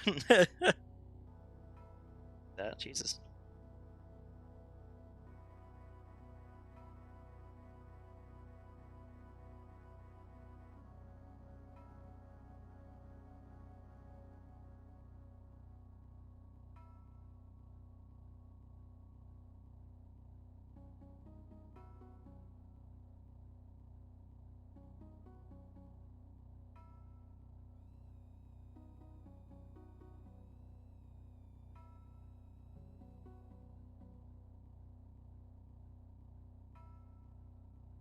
See, it says it doesn't say what puzzle it was that it was in that they found on the when they unfolded it inside of the hanger. So I just kind of wrote some random bullshit. Random bullshit, go.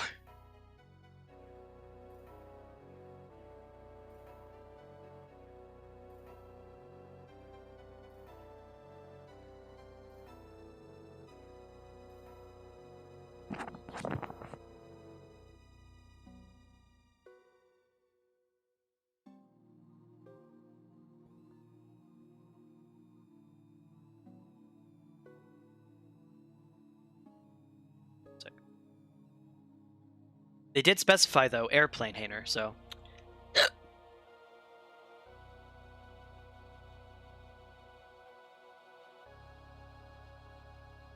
Okay, I get it.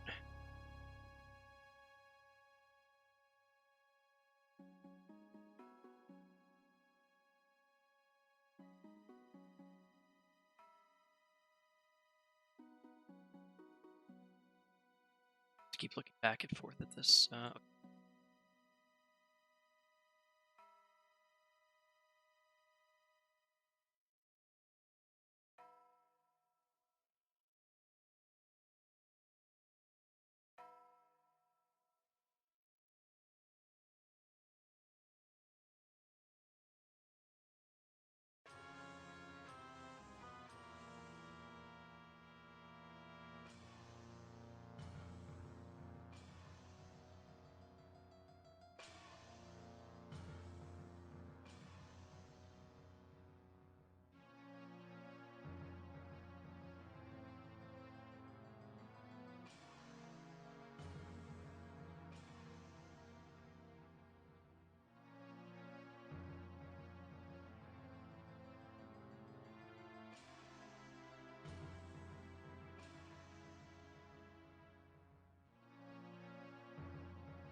Sorry. I bonked my thing. I bonked my hand against my tablet.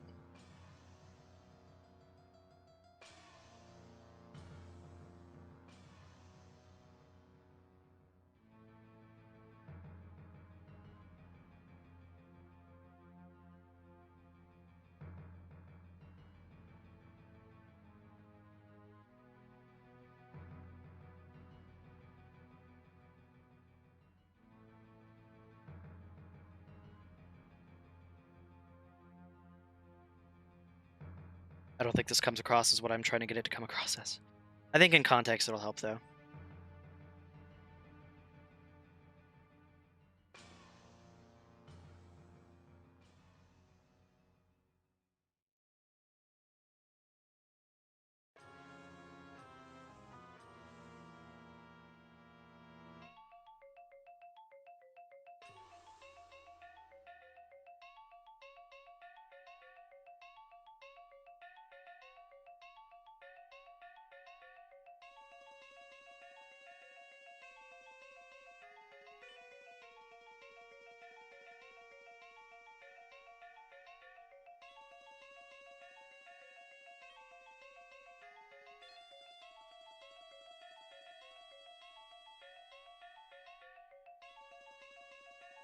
There we go.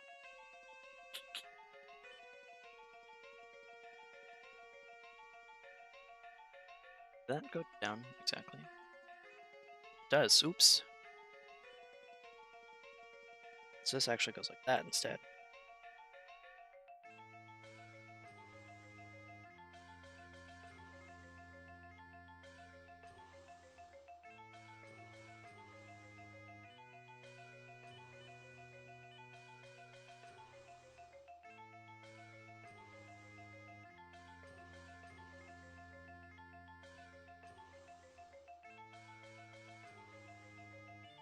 This music isn't especially creepy, is it? Oh, that's cool though. 1997. There you go. Wonders of Space. All right. Next up, gonna be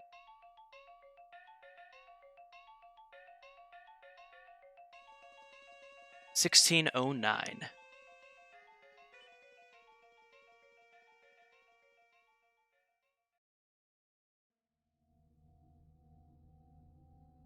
Wait, actually, really cool. I would love an Econa Valley Vaporwave. We'll play Zelda Wave though.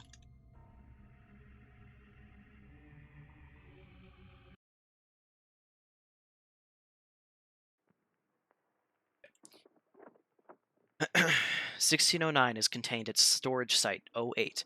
due to the difficulty of transporting it from that location. By the way, it's Euclid class. I'm sorry. Let's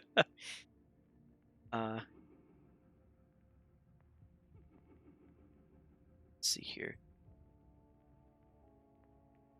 It is to be contained in a specially designed enclosure at that site, within a flower bed in which a range of aesthetically pleasing flowers and plants are to be cultivated. It is to be used as mulch within this flower bed.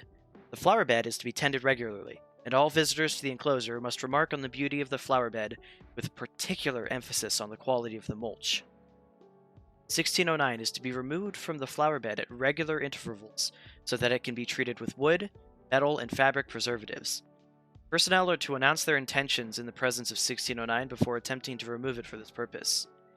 Personnel assigned to 1609 are required to wear plain clothes in order to prevent accidentally triggering a violent response from 1609.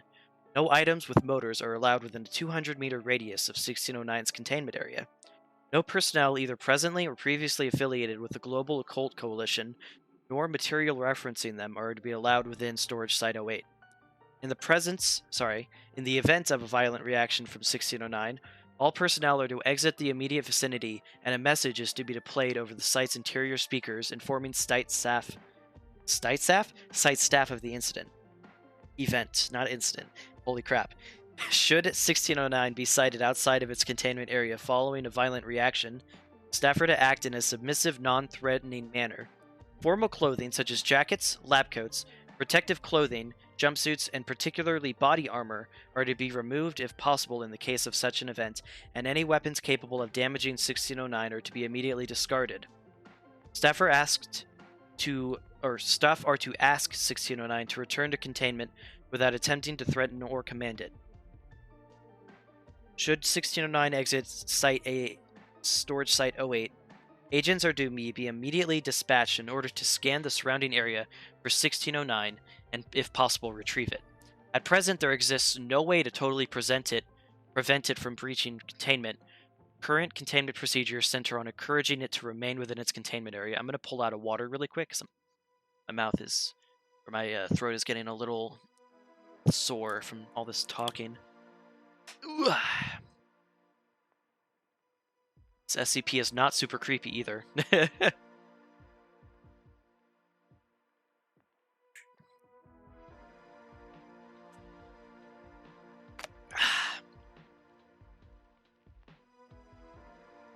Alright. Description. 1609 is, at the present time, a pile of splinters, wood chippings, furniture nails, and scraps of bleached leather and fabric weighing in a total approximately blank kilograms. The wooden portions of SCP-1609 are made of oak, and the nails are made of steel. 1609 is capable of teleportation, being capable of moving its entire mass instantaneously between 2 points without any known limit. It usually uses this to bring its constituent parts together when parts have been removed from the mass, but it can teleport its entire mass at once, on at least one occasion at a distance of blank kilometers. It's capable of splitting its mass, though it does this rarely. Any amount of material removed from SCP-1609's mass continues to display its properties. It's resisted all attempts to remove it from the confines of Storage Site 08, teleporting back to the site of its own accord. However, it has previously teleported out of there for previous periods before returning, although this has only happened on blank occasions since its arrival in Foundation custody. 1609 appears to be in some way sentient, as research indicates it is able to perceive its environment in a manner that's currently poorly understood, and is able to react to stimuli in an intelligent fashion. Details of its behavior are poorly understood, although it has been ascertained that it will react in self-preservation and will react aggressively to certain stimuli which it connects with a threat to its existence. Aside from this, it appears to prefer situations in which it is utilized by humans, and will actively seek out situations where it can be put to use if it is left idle. This is the reason for its present use as mulch, as this prevents it from becoming idle and attempting to leave Site-08. It is theorized that 1609 is capable of understanding human speech or thought, although this cannot be determined as it does not comply with tests designed to gauge its awareness of such stimuli.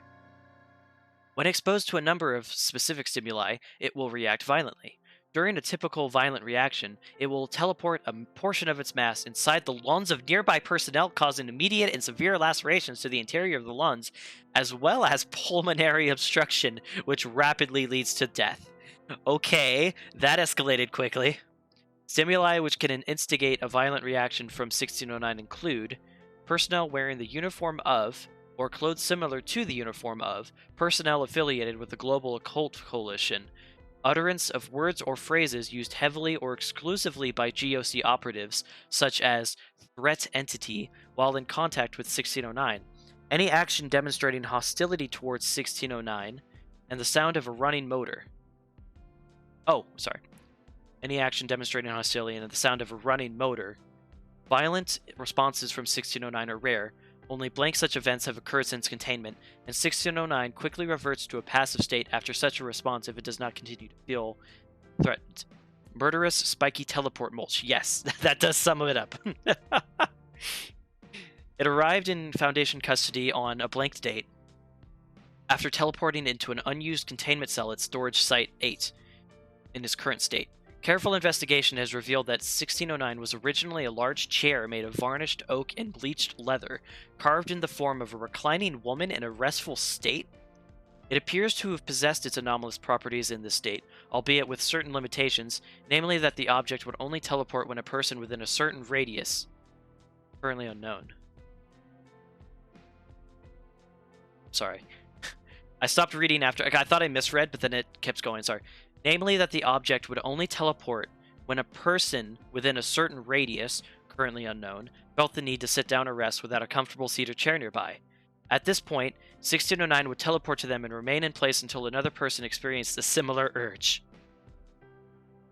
On an unknown date, both Foundation operatives and members of the Global Occult Coalition were made aware of the existence of SCP-1609, which was given the temporary designation of E622.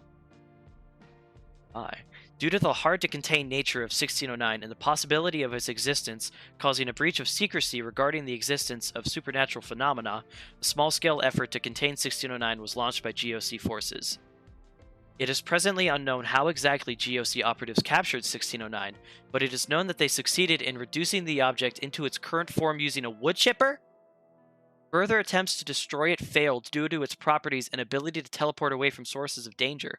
Following this event, several members of the Global Coalition, GOC, I'm just going to say GOC, died under unusual circumstances. Investigation through both official channels and embedded Foundation agents within the GOC has potentially linked 1609 to at least 3 deaths of personnel within the Coalition, although the true number of casualties amassed due to their mishandling of the item is unknown. 1609 then arrived in Foundation custody. It is unknown how it was aware of the existence of the Foundation, although it is theorized it entered Foundation custody due to a low risk of further damage to itself. Document 1609-1. 1609 represents a perfect example of the flaws inherent in the operating procedure of the GOC, and serves as a cautionary tale for any members of the Foundation who disagree with our practices on containing dangerous objects. Prior to the Coalition getting their hands on this, it was perfectly harmless. A chair which teleports to you when you need a seat is normal compared to most of the stuff that we deal with on a regular basis. When they put it through a wood chipper, it got hurt, scared, and angry, so it lashed out at them. By trying to protect the world by destroying it, they inadvertently made the situation a whole lot worse. It went from being harmless to deadly in the space of a few minutes because of them, and we had to clean up the mess. Thankfully, 1609 is pretty simple for us to deal with. So long as we don't do anything stupid around it, it won't fight back and it won't try to leave. Even if it does, it usually comes back. I think I've worked out why. It came to us because it was afraid of the people who had hurt it. That's why it always comes back. It's afraid of the rest of the world now, and it's looking to us for protection. This is why we have special containment procedures instead of special destruction procedures. If you break something, it's broken forever. When you try to destroy an anomaly, you can't take back your mistakes. That's what 1609 has to tell us. This is why we're right, and the GOC is wrong, people. Dr. Sivert. Okay. That's pretty cool. That's an SCP with fucking PTSD. Holy shit. Or trauma. Or I guess they're both trauma. Yeah, holy shit. Like a chair that teleports to you when you want to sit down. This is one of the least harmless SCPs I've ever read about. Well, it's not harmless anymore, but holy crap. Let's see, this is 1609.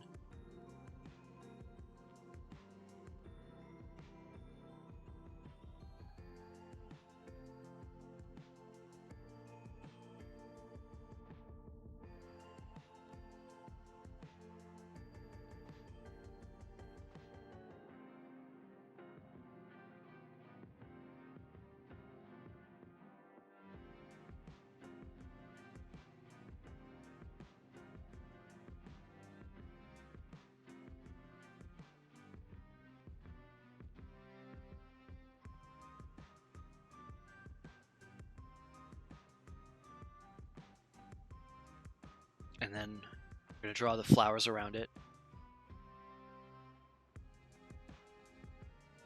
Hello, Sir Kane. How are you doing tonight?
Let's go.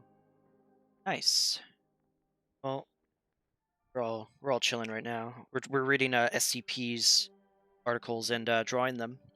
This one was 1609. It's a it used to be a chair that would teleport to somebody who was tired and wanted to sit down. And then a rival organization to the SCP Foundation saw it as a threat to everything and just decided to try to destroy it, putting it through a wood chipper. Didn't work. It now it's just a sentient pile of mulch basically, and it is murderous unless you give it something useful to do, which is what the SCP Foundation is doing currently.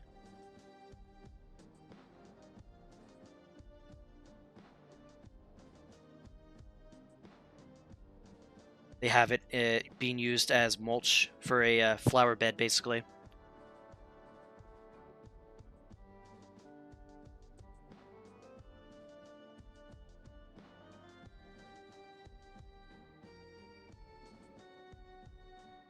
I don't remember if they said there was a tree in the little thing, but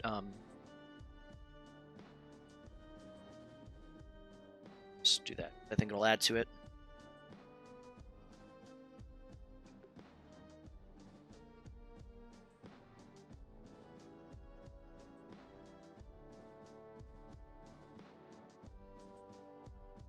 Yeah, that's pretty much all I can think of. I don't know what else to draw for it.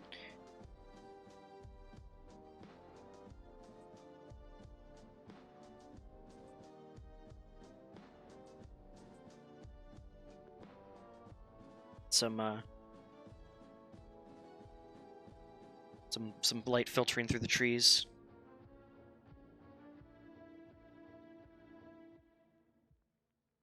There we go. SCP-1609. Here's the other ones that we've drawn so far. Basically, let's see. So 5646 was a hallway that you can like. It basically connects. What it seems like it connects to is like various other realities, like parallel universes, and it's random. And then 5896 is a Windows 95 install that like basically connects to elder brains, like 65 and over, and like creates humongous hard drives inside of the person. It's kind of weird. And then 1997 was like a little booklet that you can unfold infinitely, and it has like a ton of like space-themed puzzles and stuff inside of it. And then 1609 is 1609. Peen me. Why are so many people peening me? Strayman.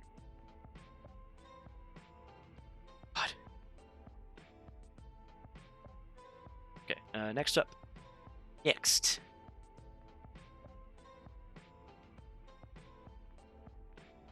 Well. Adult content. Oh my. SCP-597. 597 is to be guarded and researched by a rotating monthly shift. Those in charge of the design of the containment procedures are not allowed contact with the SCP. If at all possible, this duty should be left to overseer-level personnel. No one is to be allowed to view, on video or through a window, or be in the same room as 597 for longer than 5 hours. Maintenance personnel are to alternate every day.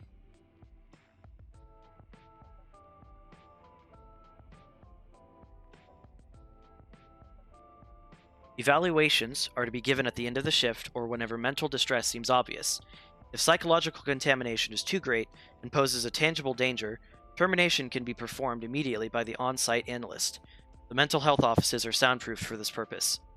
The doctor can terminate up to 10 individuals at a time, and any more requires the approval of an overseer. In this scenario, Procedure 597-32, meaning the babies, is to be activated. Vents in the ceiling require regular maintenance for this purpose. Smoke detectors are not to be turned off for any reason. Candles and incense lit in 597's cell are to be taken as an indication of a dangerous obsession. Leaving an offering of food, as 597 does not offer it, or does require it, is to be viewed in the same light as well. All other signs of unnatural love and religious awe are to be reported alongside with these. The room and the surrounding area are to be sealed, with ventilation shafts, plumbing, and wiring checked daily. Measures are to be put into place for the continuous extermination of all vermin in the facility. Animals not part of the study found suckling on 597 are to be removed and terminated as soon as possible due to risk of biological contamination. Because of this, in the morning, workers must wear hazmat suits while entering the cell, for 597 is often covered in vermin, including mice, possums, squirrels, and bats. 597 is to be hosed down weekly, with special care given to the areas around the nipples to prevent the buildup of saliva and drool. Those suckling need washing daily, as does the floor underneath them, for the removal of the puddles of urine, feces, for the first few days, but when solids completely leave the body, this is no longer necessary, although occasionally a thin, watery substance is excreted. And vomit, which is produced when they drink too eagerly, quickly, or out of rhythm. The cleaning products are to be plain and unscented. Use of aromatics or herbal oils will be noted, and no scrubbing is to be done by hand. I don't like this one so far. I hate it. SCP-597 is a blob of flesh, approximately 5.8 meters high and 10.67 meters wide, although this measurement changes slightly when it moves, or the substances expand and ripple. All over its body, mostly located on its rolls, are hundreds and hundreds of teats of various colors and sizes. Whenever a mammal is released into its cell, it will be drawn to the corresponding teat for its species. Getting some real Shub-Niggurath vibes. I don't know what that is, but I'm gonna look it up on my phone, just in case it's not safe for work.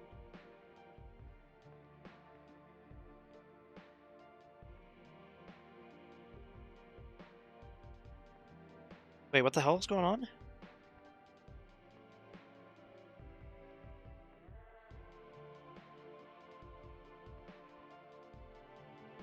Sec, hold on. Something's going on in town.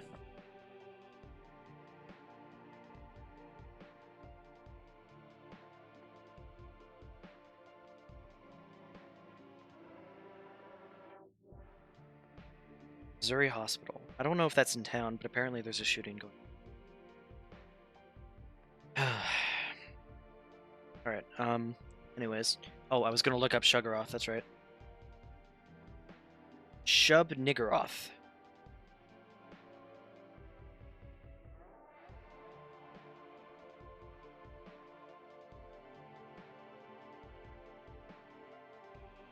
Oh, it's Lovecraft.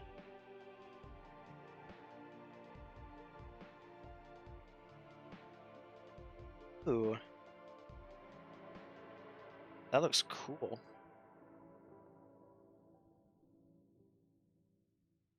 I don't like that her boobs have, mouths. Anyways, where were we? Okay. Whenever a mammal is released into its cell, it will be drawn to the corresponding teat for its species, and then proceed to suckle as long as they are unimpeded. The milk released will be identical in every way to the makeup of the subject's mother, although able to sustain the subject's nutritional needs indefinitely. While the fluid is the same as normal milk chemically, for some reason, whether it be an effect of the SCP or an unknown quality of the substance, any full-grown mammal that would normally require more can survive to the end of their normal lifespan, give or take a few years, simply by suckling at the nipple. Although their teeth will fall out, their muscle will atrophy due to the lack of use. They'll curl up as close as possible on their side, lay under it. There have been reports of suffocation, or immerse themselves and dive into the flesh itself, and stomach problems are present because of the all-liquid diet. I don't know if I can draw this, like, not because I think it's gross, but because I don't know if this falls under TOS. Milk taken in a bottle does not have the same results, although those already affected by 597 will fall under a quasi-hypnotic hold when presented with a container, do anything to possess it, and find drinking it very gratifying. Those in charge of bottling the liquid have the urge to use a rubber teat, even when a normal lid will suffice, and will attempt to do so even when informed that it is in violation of dangerous materials protocol, not being an airtight seal. Nipple of every species might be TOS, yeah. I think we can read it though, at least. I mean, I don't think we need to read all of it.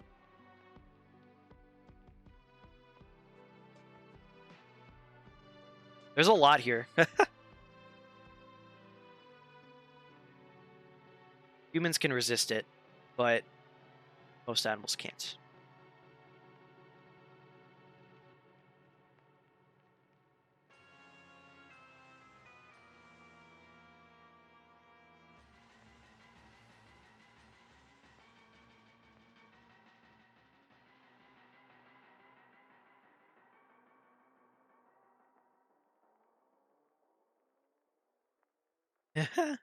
The nipple blob monster.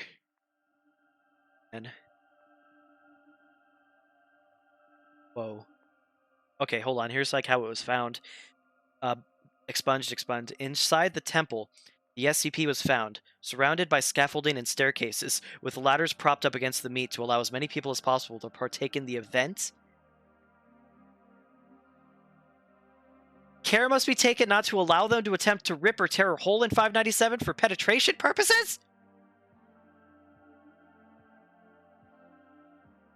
I hate this. I hate this one. It's great. It's amazing. Don't get me wrong, but I hate it. An all-female task force has been shown not to be more effective in containment, as demonstrated by 3 events: the development of bisexual tendencies in blank, loss of 5 female guards who, after writing "Mommy, Mommy, how I love my mommy" all over the walls of the cell, were lost and began suckling, and the suicide of Dr. Venison, who, after circling each and every teat in red Sharpie marker and writing "life" next to them, shot herself in the head. This is fucked up. I like it. Let's do a different one. 6347. It's anomalous. It's an anomalous object class.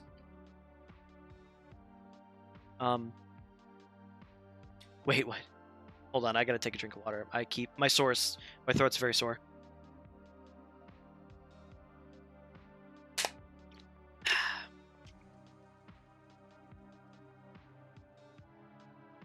Alright. The single remaining copy of 6347 is stored at Site 5, Site 6, and Site 7. Security clearance of 6347 has been deemed unnecessary after the agnostic apotheosis of all associated researchers. The academic study of 6347 is highly recommended for all personnel who desire to suffer in hell forever. Personnel who successfully finished it in all its totality, but do not intend to burn in the unending fires of the abyss, are hereby assured that hell does, in fact, not exist outside the lower levels of transmortal infospace.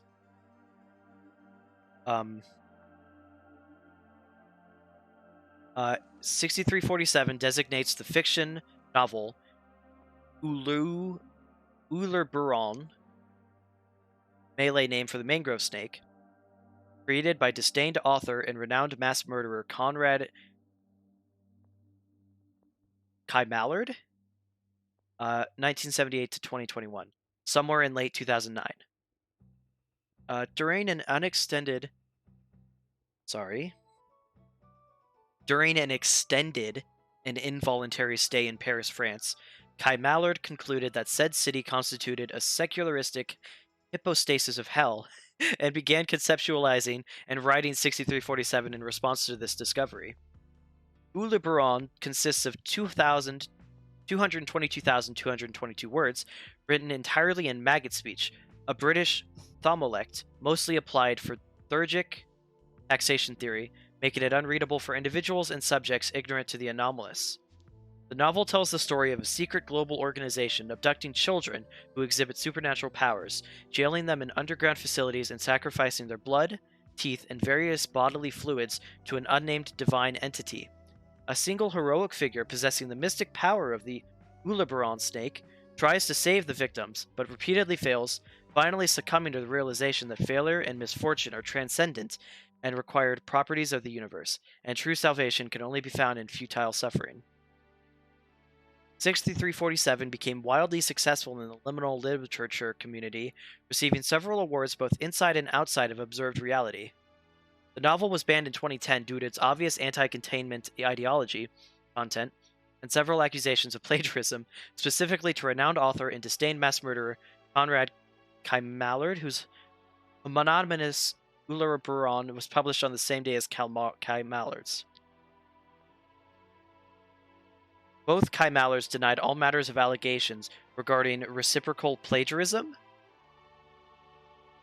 The novel has so far been adapted as a musical in 2012.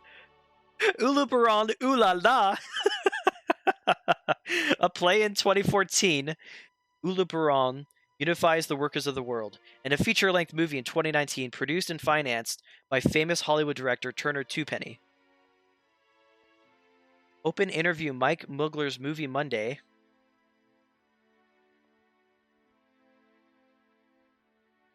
The following interview was recorded on the 14th of July of 2019 between director Turner Twopenny, film critic and host Mike Mugler, and author Conrad Kai Mallard, and was the subject of an extensive Foundation disinformation campaign. Welcome to another episode of Mike Mugler's Movie Monday. I am your beloved host, Mike the Movie Mugler, and as usual, we are talking about the newest movies and films and cinematic works of artists. Today on Monday, Kai Mallard, what the fuck? Mugler, my honored guests are none other than Turner Twopenny, Evil Paper, one of those funny SCPs, maybe, and Conrad Kai Mallard, the author of Twopenny's Conrad, what? Where the fuck am I?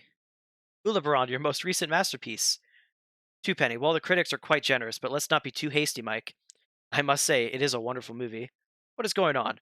Who are you guys? What is this? A show or something? We put a lot of work into it, didn't we, Conrad?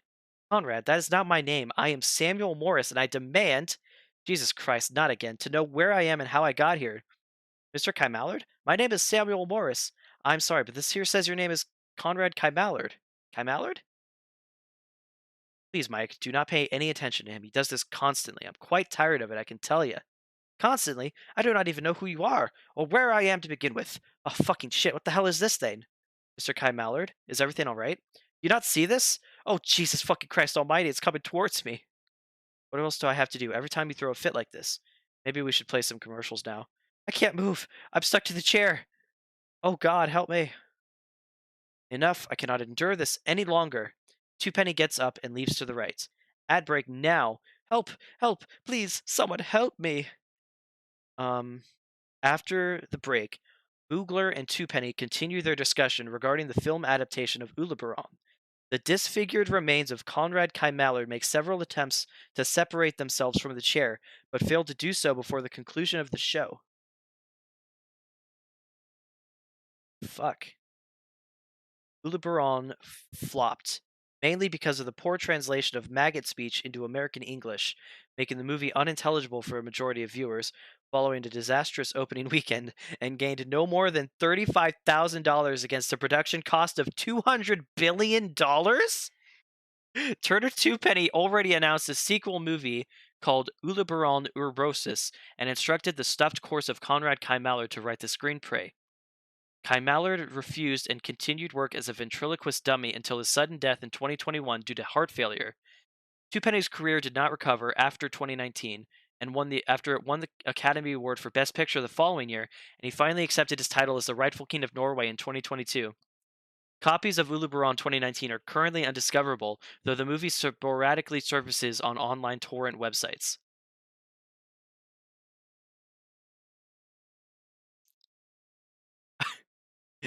What? All right. Um,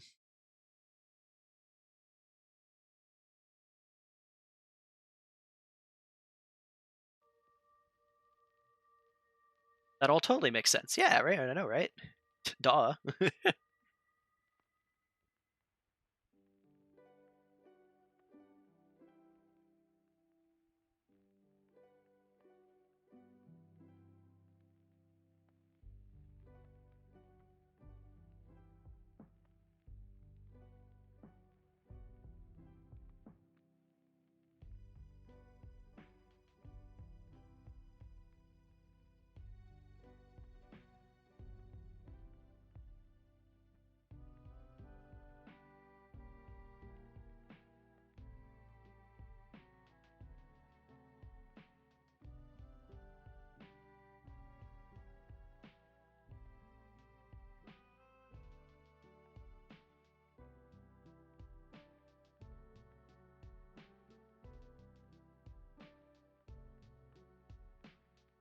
uh, Lar Buron.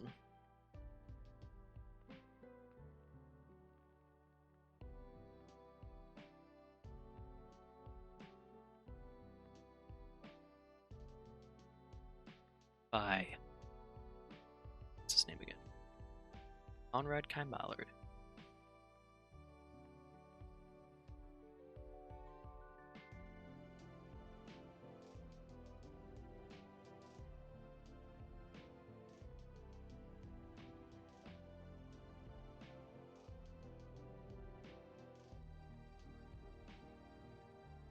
What a weird one.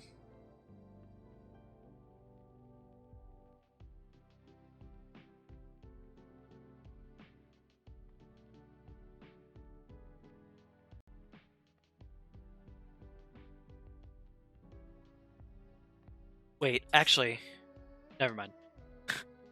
That's such a weird thing. Samuel Morris.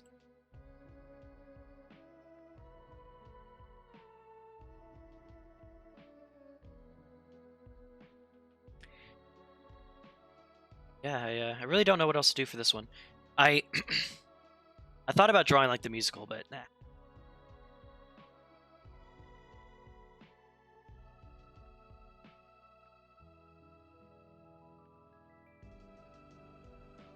I'll put an Eiffel Tower on it since the book takes place in Paris.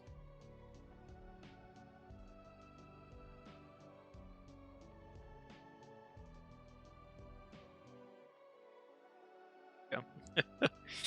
All right, let's do another one.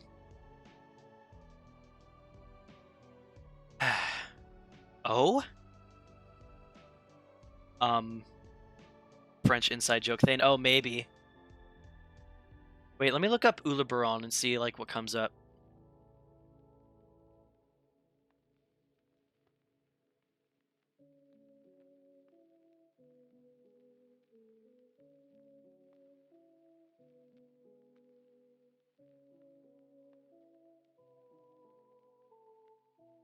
Well, that's trippy. This could be an SCP in and of itself. All right, I don't know what this is, but it looks very interesting. I'm gonna go use the bathroom really fast. I'll be right back.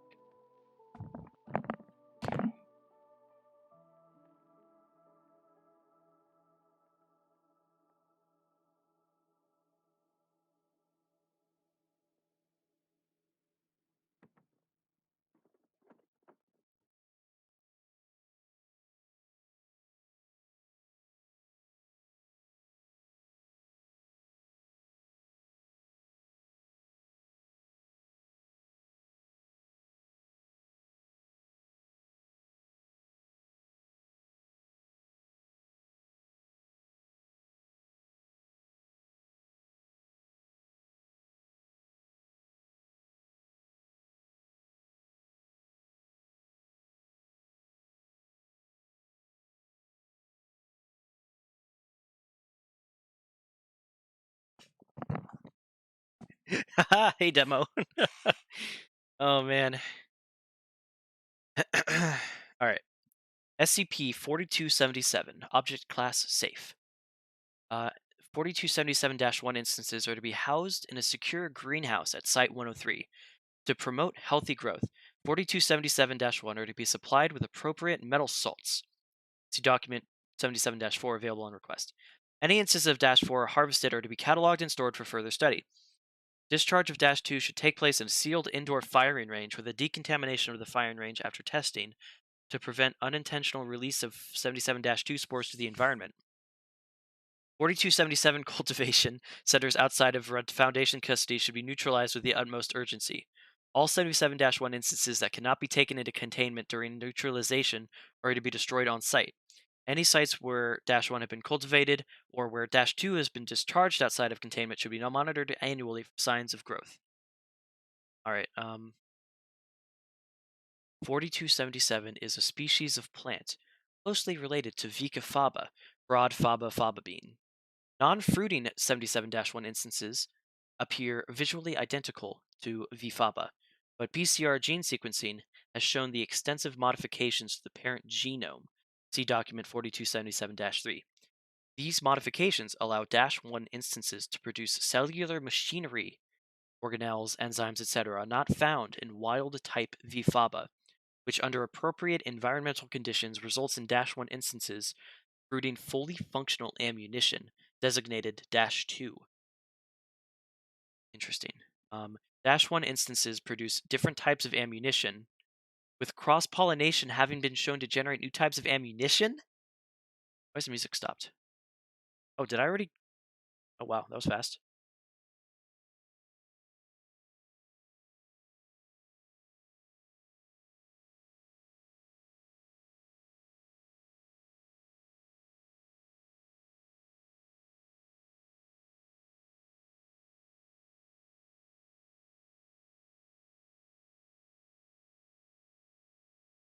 Zelda Wave 3?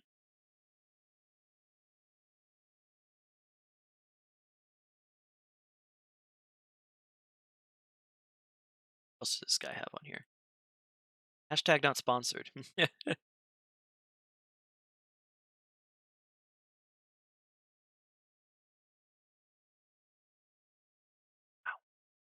um,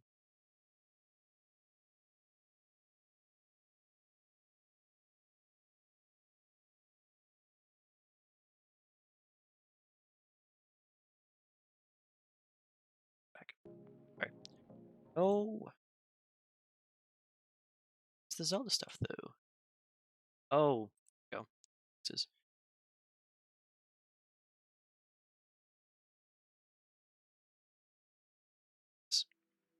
Sorry. Where did we go? Right.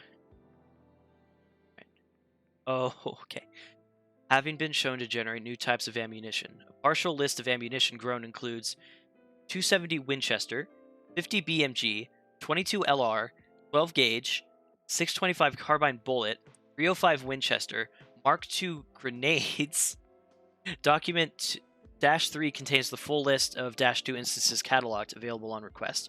Wow. Ammo plants, yeah. Examination of -2 instances have shown the presence of spores contained within the bullet or mixed with the propellant. These spores are dispersed on discharge of -2 instances under favorable conditions will germinate to yield a new instance of -1. In order to fruit, -1 instances ammo plants. Oh, I get it. That's silly.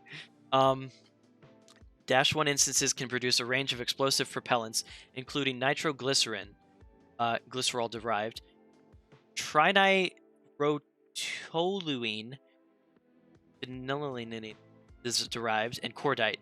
When not supplied metal salts, -1 instances will fruit much less often, and the ammunition produced is of very low quality. The quality of the ammunition and the propellant it contains depends on the -1 instance and the nutrients available to the plant during growth. Without proper care, munitions produced are of very low quality, causing jamming and other firearm malfunctions during testing.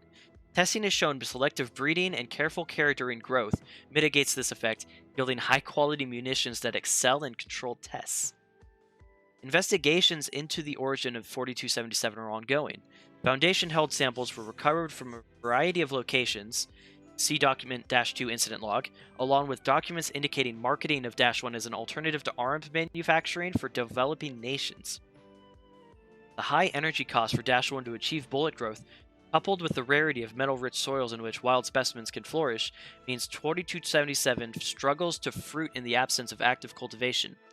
However, -2 instances remain viable for decades if stored correctly, and -1 instances retain the hardiness of V. faba, which allows them to survive for years in the wild.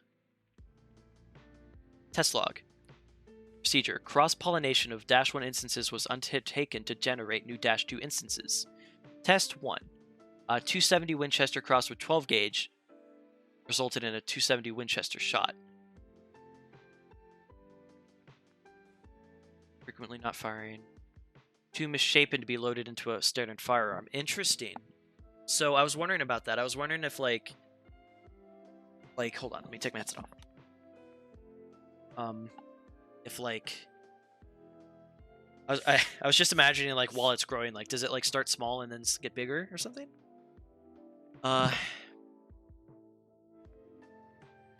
270 Winchester hollow point crossed with M84 stun grenade resulted in a 270 Winchester explosive.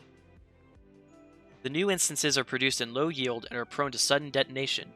Firing range tests postponed. 12 gauge shot crossed with 50 BMG armor piercing resulted in a 50 BMG flechette. They're impractical for manufacture. Oh, that's funny. Incident 1. Somewhere in the UK. A raid by local police on a suspected cannabis farm found -1 instances being grown hydroponically, along with the relevant chemicals needed to ensure a high yield of -2. Foundation personnel within the police service acted to cover up the existence of the SCP, resulting in 20 -1 instances being taken into containment at Site 66 for further study. A follow-up operation secured all -2 instances produced by the cultivation center. Investigations into where the individuals running the cultivation center acquired -1 instances found evidence suggesting 77 seeds were smuggled into the UK and sold to criminal enterprises. Re-examination of illegal munitions seized by police in the wake of violent crimes show roughly 5 to 11% are -2 instances. Cleanup of locations in which these were discharged and removal of SCP-4277 from UK circulation is ongoing. Thailand, Cambodia, Laos. Members of Mobile Task Force Delta 5 alerted the Foundation to interest from the Imperial Japanese Anomalous Matters Examination Agency towards -1 cultivation centers operating on the Thailand-Laos-Cambodia border. Further investigation by Foundation agents found a widespread cultivation network involved in the growth and export of -2 instances. Rapid deployment of tactical teams successfully contained 3 cultivation centers 12 hours before Ijamia forces arrived on scene. Initial analysis suggests the majority of -2 produced is being sold to local militias and criminal organizations. The region is currently being monitored for further activity. 22/6/2006. Continued anti-cultivation operations in rural Thailand deemed successful. 12 centers were neutralized, 144 new instances contained, 16 crates of -2 recovered, blank Foundation personnel KIA. I had to scramble to shut the app down. That's funny. Oh, man. I mean, I'm not saying anything bad, thankfully. At least it wasn't the fucking nipple blob monster from the one before.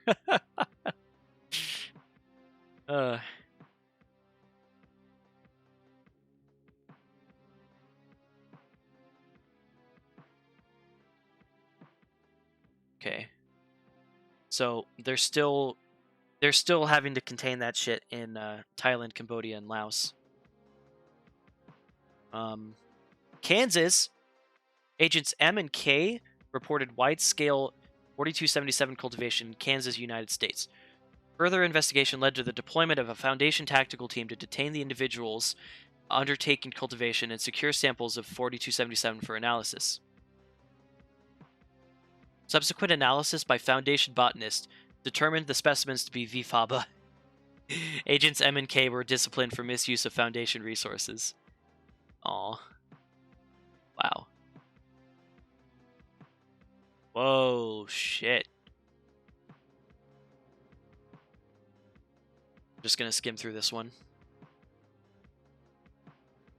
Following the discovery of Dash 1 instances growing at the site of a recent skirmish near blank DRC.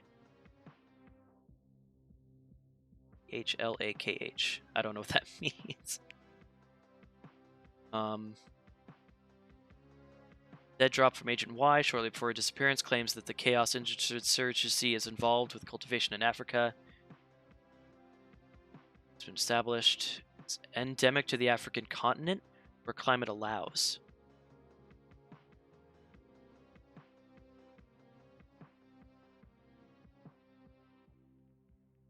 So it's an ammo plant. I love it.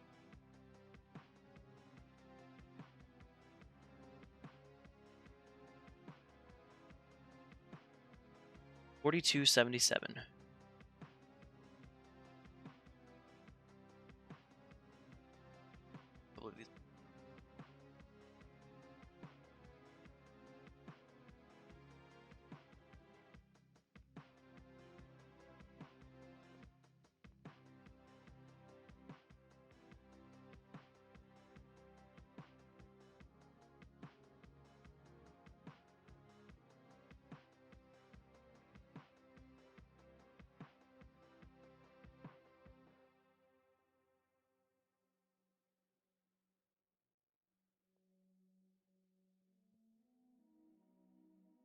Look at what VFABA looks like again.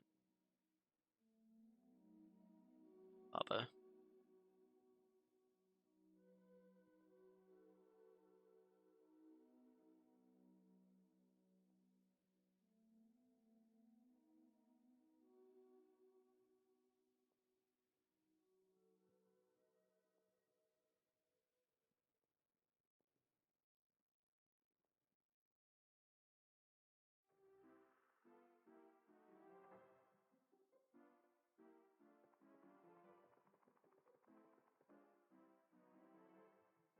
This isn't what it looks like. I'm just being lazy.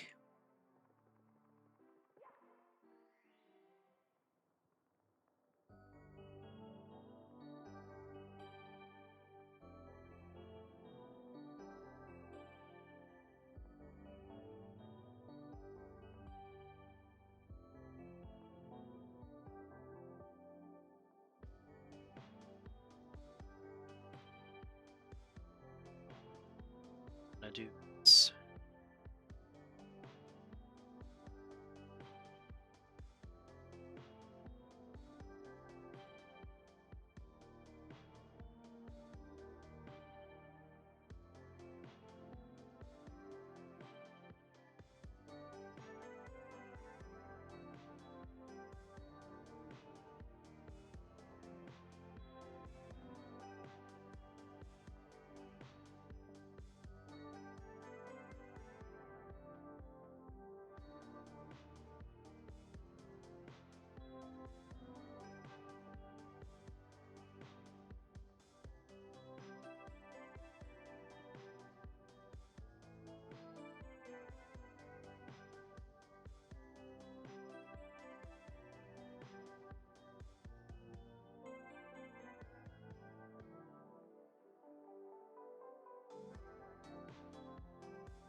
Go. Gun plant, nice. I love it. All right. All right. If you guys have any that you would like to see me read and then draw, go ahead and we'll take a couple. We'll start taking a couple right now.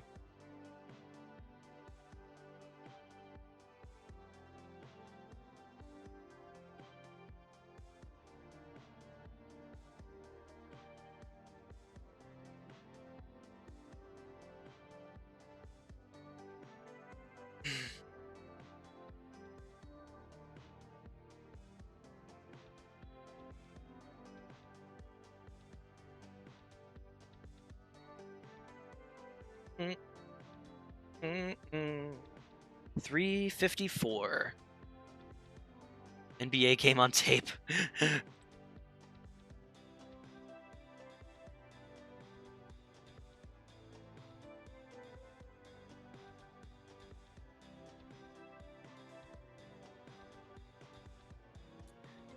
What the hell is this, Penguin? My god. Huh. Jesus. Okay, SCP-354. Keter. Due to 354's immobile nature, Area 354 has been built around it. 1733? Okay, let me write these down really quick.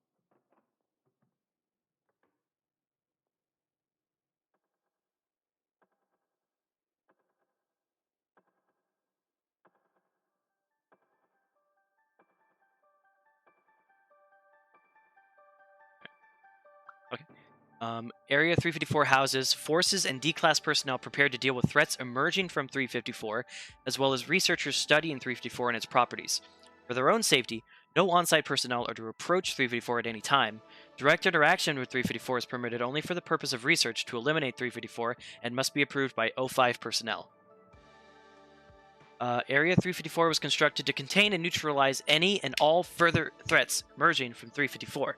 At the heart of 354, a 20-foot wall of concrete reinforced with blank has been constructed around SCP-354 to prevent emerging entities from escaping into the area at large. High-speed motion detection cameras are placed atop the wall looking down into the pool, and armed guards can easily shoot down into the enclosure from catwalks placed above the pool. 354 is a pool of red liquid discovered in northern Canada. The liquid is of a consistency similar to that of human blood, hence the colloquial name blood pond, but is not of a biological nature. The pool does not have definite banks. Soil mixes with the liquid until, at a certain point, there is more soil than liquid and the ground is mostly solid. The liquid becomes denser as one descends deeper into the pool. If the pool has a bottom, it is yet to be reached. Periodically, entities emerge from the pool and attempt to escape from the enclosure. Thus far, nearly all creatures emerging from 354 have been extremely hostile and highly dangerous. 354 is believed to have been first discovered in blank by survivors of a plane crash who encountered 354 by chance. It had developed into a local urban legend long before Foundation personnel arrived to deal with the threat. After locating the source of the legend, SCP personnel set up Watch Station Epsilon 38 to monitor the pool and to deter future travelers from finding it. 354 was classified as Euclid until its properties were further discovered. Fleshtown? I hate it. After locating the source of the legend, SCP personnel set up Watch Station Epsilon 38 to monitor the pool and to deter future travelers from finding it. SCP-354 was classified as Euclid until its properties were further discovered. At 14:03 hours on blank, an unidentified entity emerged from SCP-354. Contact with Watch Station Epsilon 38 was lost. Mobile Task Force Blank was dispatched to deal with the entity and were eventually successful. All personnel at Watch Station Epsilon 38 were found dead. Area 354 was subsequently constructed to contain 354. Partial log of entities to have emerged from 354 prior to 354-20. I imagine that -20 means that it was the 20th event of a thing coming out of there. Cleaning my glasses really quick. I can't read without them. Alright. -1. Original entity which destroyed Watch Station Epsilon 38. Resembled a giant bat. Neutralized. -2 was a bear-sized mammalian creature covered in razor-sharp spines. Resembled an echidna. Jinkies? Ha ha ha, Velma. Ha ha ha ha. Was virtually bulletproof, but was unable to escape the enclosure surrounding the pool. Neutralized via napalm. -3. Black metallic sphere capable of levitation? Emitted concentrated levels of radiation in precisely directed beams sufficient to instantly cripple and later result in death. Ermagerd, Knuckles. Knuckles' origin story. No. Then Area Head, Dr. Blank, struck Dash 3 with a sledgehammer, disabling it. Dash 3 then self-detonated, causing minor structural damage and severely wounding Dr. Blank. Dr. Blank made a full recovery and has been commended for his bravery. Dash 4 was a humanoid reptilian creature, approximately 4.6 meters tall. Escaped both the walled enclosure and Area 354 altogether. Gunfire caused very little physical harm and was highly ineffective. Omega-7 Pandora's Box was dispatched and was successful in neutralizing the creature. Dash 5 has been expunged, apparently.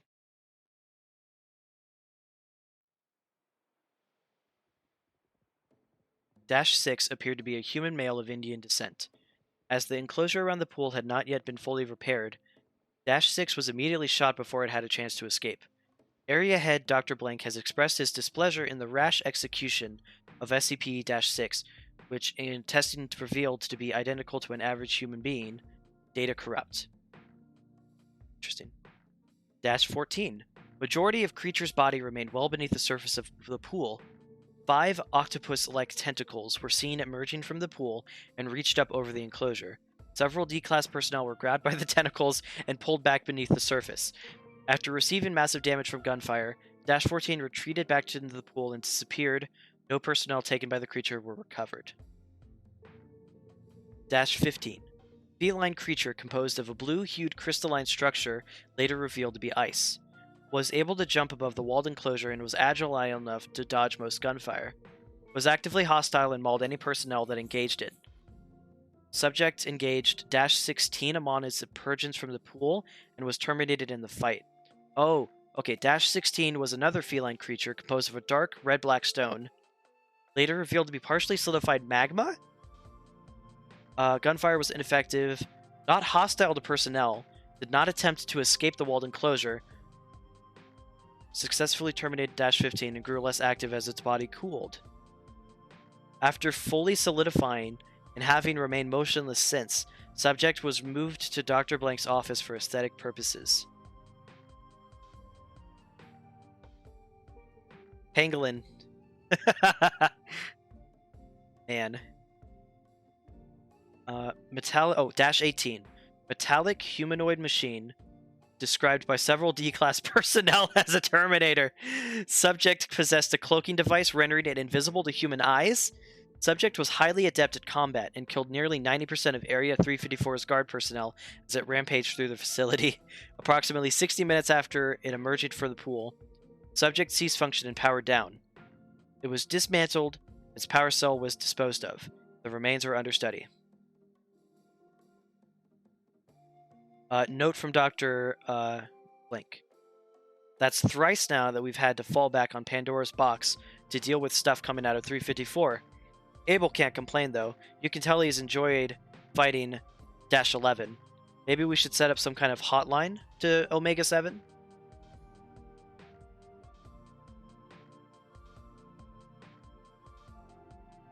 Okay, I wonder if Dash 11 is the one that was corrupted.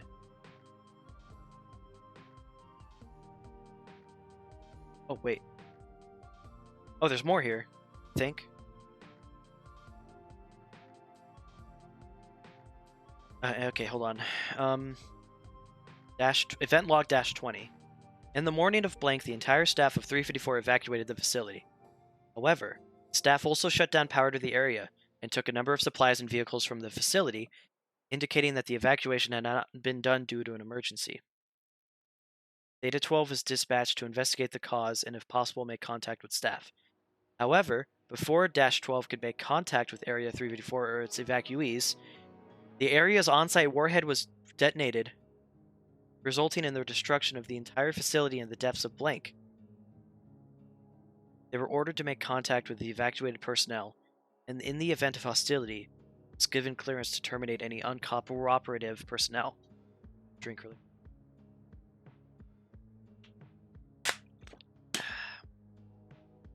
Large convoy was taken from Area 354, spotted heading southward speed. Final audio logs indicate the convoy was made up of their staff, and the previous chain of command had broken down in its entirety. with armed D-Class personnel and research personnel firing upon -12. Omega-12 was annihilated? And no further contact with the former personnel of 354 has been made since? Holy shit. Following the total destruction of 354, the Red Pool containment site was constructed in its place. Basic maps of the new facility can be found in blank, blank, and blank. Unlike the previous facility, which was focused on research and neutralization of entities emerging, the new facility is devoted entirely to the containment of 354 and entities which may emerge from it, as well as any unforeseen forces which it may create directly. This is due largely to the advisement of the new site head, who believes that the events of -20 were the result of psychic or mental attack generated by 354 itself. Interview regarding data expunged. Dr. Blank, is it alright if I record this? Agent Blank, yes, go ahead. Good, good. So, let's start at the beginning. What happened at the Red Pool containment site? Looking back now, it seems strange that nobody ever suggested draining the pool. Dr. Blank came up with it. It seemed like it was such a good idea at the time. Exactly what about the idea was so appealing? It was a way out. That SCP entry, I've read it what it says. It's a joke. It makes it seem like we have the pool under control. I take it you do not. There's a half-meter slab of reinforced concrete in place over the pool, and yet every time some beast tries to come through, somehow it manages to get loose into the building. People die every single time. I've seen blank a man's own intestines. Can you imagine what that looks like, old man? So to you, and of course to the other people stationed at the Red Pool containment site as well, draining the pool seemed like a fine solution to the suffering caused by 354. Chair scrapes as Agent Blank stands up. Suffering?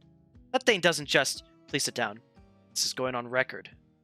Pause. Agent Blank sits. So O5 approved the draining of SCP-354, and then what happened? They evacuated the non-essential personnel to a location a couple kilometers away, leaving just basic defense crew and the people who'd run the equipment. Mostly D-Class, plus a few agents to keep things going. And you were among those agents. Yes. How did they go about draining the pool? Tech guys brought in this big pump thing with all these hoses. We retracted the slab, but... Have you ever had a dream where it seemed so real, but you knew you were dreaming? It felt like you had to wake up to escape from it?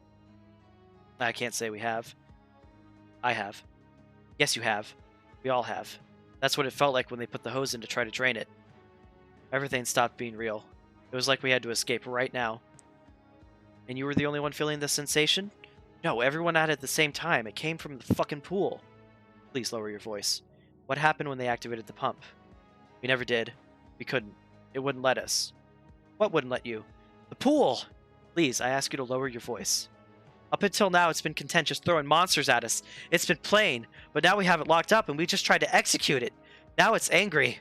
To PA, guards, please restrain Agent Blank. My buddy measured its banks once and compared to them the photos from its first discovery. You know what he found? Agent Blank grabs Dr. Blank. Guards, it's growing. The pool is growing. It gets bigger and stronger every day, and now we've made it angry. Get your hands off. Sedate him. We'll continue this in the morning if he's lucid by then anyway. Oh, snap. Red Bull pool? No, it's made of Red Bull.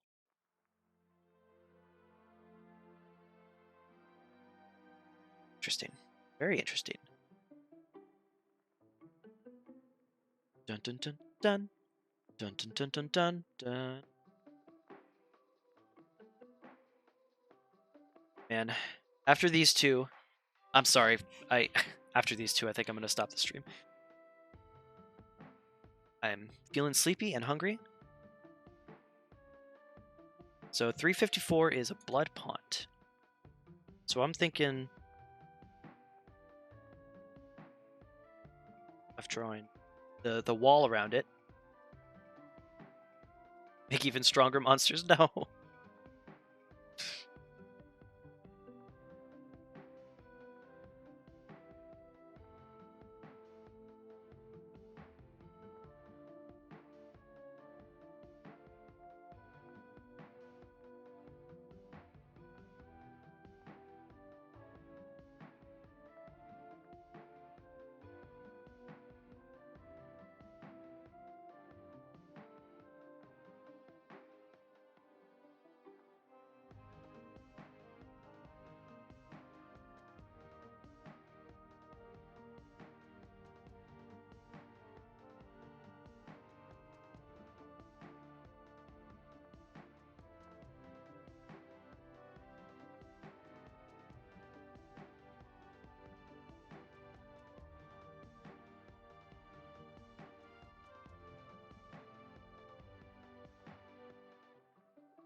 So if I read that right, they built the wall around it, and then like after that, the wall was like destroyed, and now they have like a concrete slab over it, basically.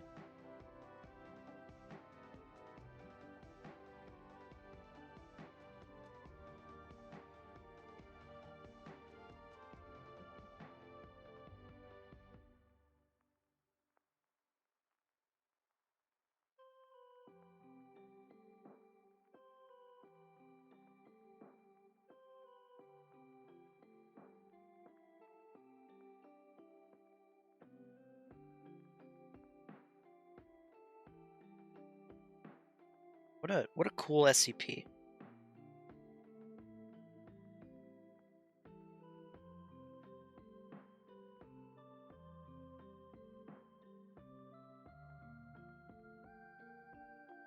I'd love to see a fan game for this one, honestly.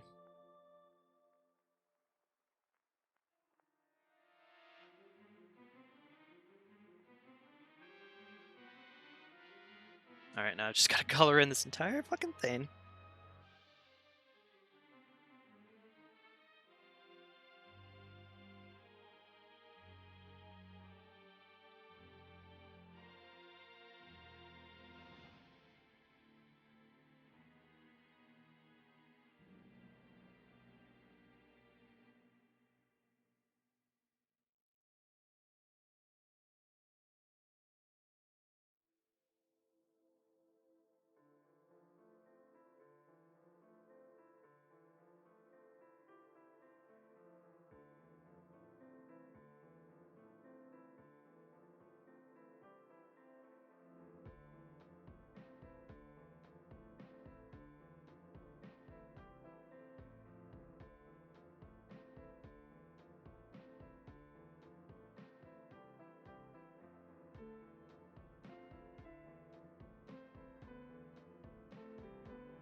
You should go visit it, Demo.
Bum, bum, bum.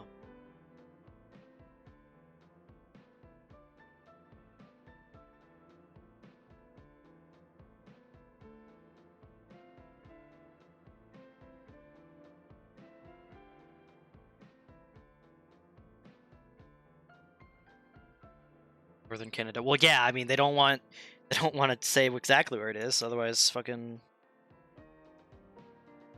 Well, I mean, it's supposed to be vague from a storytelling standpoint, but like, I imagine they do that to like protect the potential of some crazy D class escaping and then going to like there.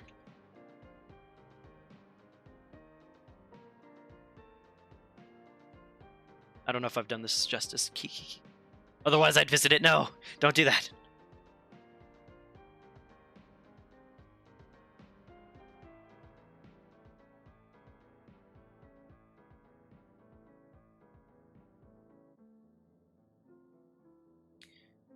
$17.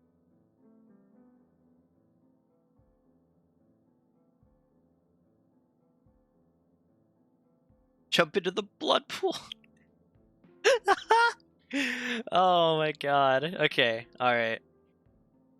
1733 is up next.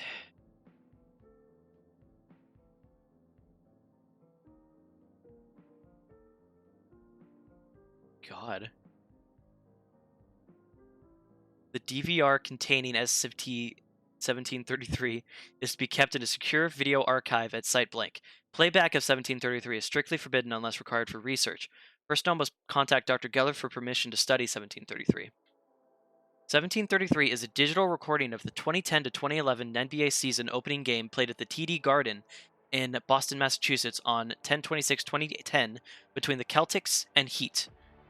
Agents monitoring social networking sites were alerted to 1733, and Boston native blank blank complained in a Facebook thread on 10/27 about a technical foul in the third quarter involving players Ray Allen and Chris Bosh that never occurred in the original broadcast. When confronted, blank blank uploaded the relevant segment much to the confusion of his derogators. Foundation agents embedded in Facebook's moderator team deleted the thread and procured the IP addresses of all individuals present at this chat at this time to locate and administer Class A amnestics. The Motorola branded DVR containing 1733 was covered for study. Study of the footage has since revealed the nature of the recording's anomalous properties. Although initially diverging from the original broadcast only negligibly, such as quarter points totals and occurrences of fouls, 1733 has begun to markedly digress from the content of its earlier playdacks. Recorded entities have been observed to retain memory of previous planes, and as such have developed a burgeoning awareness of their existence. Wait.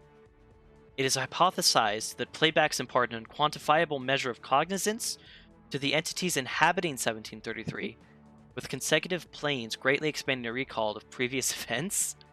This effect is cumulative and extends to all persons in the arena. Quality of awareness has progressed from reported feelings of intense deja vu by commentator personalities Mike and Tommy to a near eidetic memory of preceding playbacks. However, to note, no entities inside 1733 have ever addressed the viewer directly or shown awareness that they reside in a digital recording. The individuals in the recording are virtually indistinguishable. Yeah, well, they don't realize they're in a tape. They just know that that stuff's happened before. Hold on. They're virtually indistinguishable from their real-life counterparts in talent, behavior, and mannerisms on court. Fans in the crowd also appear to be real human beings in all respects, and Foundation inquiries into the current status of these persons has found nothing of note. For all intents and purposes, recorded entities appear to be the actual individuals, but somehow abiding in a digital medium. TD Garden Records have put the number of people in attendance on 10/26/2010 at blank. It was initially thought the repurpose of 1733 was to depict an infinite number of game outcomes, since players were able to modify offensive and defensive strategies during every playback. By playback 34, players and coaches became so keenly adapted to the opposing team's playbook that the score remained 0-0 until 3:34 in the first quarter.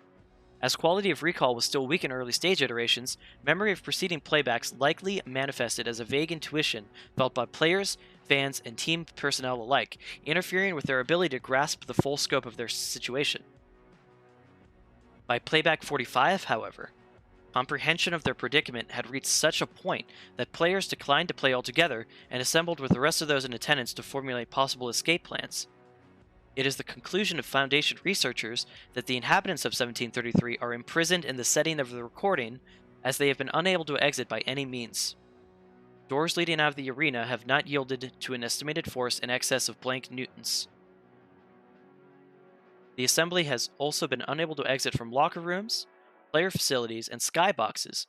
Waiting for the patrons arriving in at scripted points prior to the start of the first quarter has also been unsuccessful. Individuals leave by where patrons entered and are then unable to navigate and escape from the adjacent corridors that girdle the main area. Escape attempts have since grown more desperate and have included failed attempts at constructing makeshift explosives, all-out rioting, the fracturing of the assembly into 3 opposing factions, and by playback blank, the ritualistic murder and disembowelment of players in the hopes of appeasing whatever it is that confines them. See Timeline Document 1 for details. However, upon the beginning of a new playback, all persons are returned to their pre-game status unharmed. Researchers have been unable to duplicate the effects of 1733 with other recordings made by the DVR, confirming the device is not the source of the aberrant properties. Due to the distress visited upon inhabitants of 1733, testing has been suspended indefinitely. Holy crap. That one's really cool. Holy shit. Be kind, rewind, or else. Oh my god. Okay, so it basically, like, at first I was thinking that it, the actual people were inside of the tape, but then I remembered that it, like, said that they were identical to their, like, IRL, like, counterparts. There used to be a testing log for this one? Oh, it's right here, I'm sorry. I didn't see it. I didn't see it until just now. Alright. I'm gonna take some water.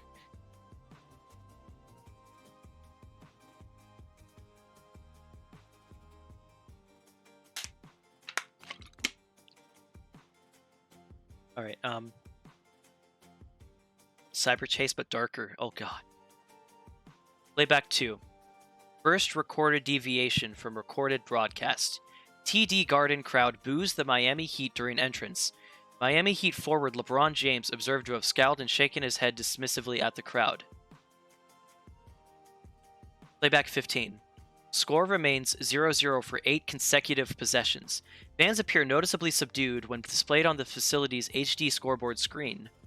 Celtics power forward Glenn Davis is able to execute a crucial block late in the fourth quarter on LeBron James he could not complete during the original broadcast, securing the Celtics' lead. Commentators note Glenn Davis's dedication to performing well on both sides of the court in spite of the Big Three's blistering ball movement on offensive plays. A nation awareness of the previously played games has begun to form. First Miami Heat victory, playback 26. 112-85. Crowd becomes aggressive, shouting obscenities and hurling foodstuffs at the Celtics. Color commentator Tom Heinsohn understood the frustration, criticizing the Celtics coaching staff for becoming so complacent after having cracked the code of the Miami Heat offensive. As this was the first game together for the Miami Big Three, it is unlikely any coaching personnel would have become so adjusted to an unfamiliar offense in a single game. Commentators Mike and Tommy note a feeling of deja vu during Heat's grandiose entrance. Crowd remained subdued during key Celtics plays. Celtics emerged the victors, prompting Tom Heinsohn to remark, "The Celtics have come a long way winning back the hearts of their fans." When asked to elaborate by Mike Gorman, Heinsohn could only respond that he felt the team had an embarrassment to atone for, but could not specify further.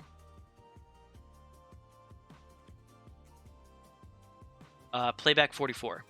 Teams emerge disoriented and confused. Game is suspended. Majority of time is spent by medical professionals assessing the mental state of the players, who remain convinced they had dreamt playing the session opener frequently the previous night. When informed of the situation by team staff, commentators Mike and Tommy affirm the same feeling. The crowd is also afflicted. Recording ends with courtside correspondents interviewing members of the crowd on the nature of their dreams. Playback 45. Players refuse to play. Cameramen, facility personnel, players, commentators, and crowd members gather in the court to appraise the situation. All persons are convinced they were reliving the same game repeatedly. Doors are tested but cannot be budged. Recording closes as crowd begins to fashion makeshift weapons to pry open doors. Last instance of camera being manipulated by the camera crew. All following playbacks are seen through a single static shot of a broadcast view camera. Playback 51. No attempts to exit the building have succeeded. All exits in the arena and adjacent areas remain sealed. A physical altercation in balcony section 318 between an inebriated group of college-aged males and one older male leaves the older male concussed on the floor and unconscious, as broadcast cameras unable to pick up audible voices on opposite side of the arena. Presumably, the dispute occurred over the group of males not assisting with escape plans. First recorded violent incident. Playback 52. Oh my god, the man knocked unconscious in previous playback is returned to previous state unharmed upon the beginning of current recording. The man ambushes and bludgeons one of his attackers to death at 34:12 mark. Okay. Playback 55. Cognitization has progressed to such a point that the crowd is now able to remember the events of that week, as well as friends and family members outside the facility. Attempts to contact outside for help are met with failure. Playback 65. Crowd is unable to exit the facility. Congregation has since dissolved into the following groups and factions. Players, coaches, and all involved team personnel have presumably barricaded themselves in off-screen player facilities. The infirm and parents accompanied by their children have retreated to the northeast corner of the balcony rise and have elected to wait out playbacks as they occur, marking their territory with a Celtics championship flag draped over Section 320. Blank individuals, henceforth referred to as the Faith Keepers, have proselytized to multiple gatherings that they believe being confined to the TD Garden is a punishment for rampant consumerism of the post-industrial world, and have burned offerings of mobile phones, car keys, handbags, and wallets in center court for the past 4 playbacks. Their group comprises Boston churchgoers and blank. A notable portion of adults, numbering approximately blank individuals, however, remain diligent in formulating escape plans. Playback 73. The Faith Keepers grow in number after previous playback incident, where 3 males were severely injured by an improvised explosive fastened to an exit door. No damage to the door is visible. Playback 95. Hedonistic displays of sex and violence have sufficiently curbed the efforts of proselytizers.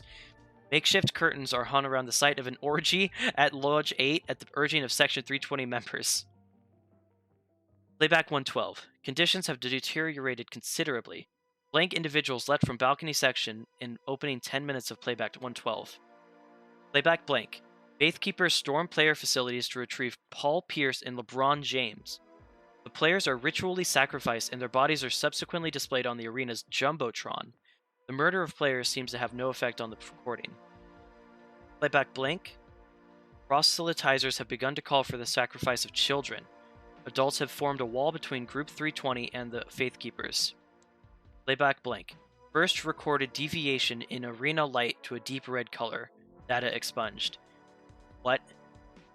Okay, hold on. TD Garden. How big is this place?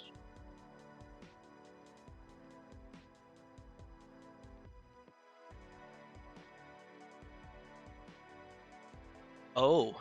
Oh, wow. That's a lot of fucking... That's a lot of fucking people.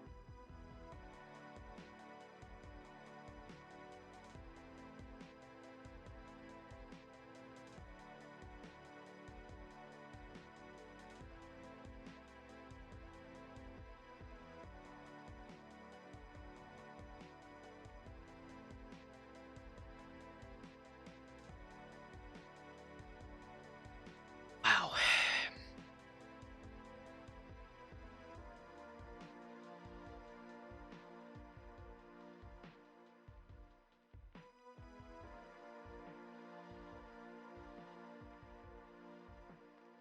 Okay,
So like, I wonder if it's like,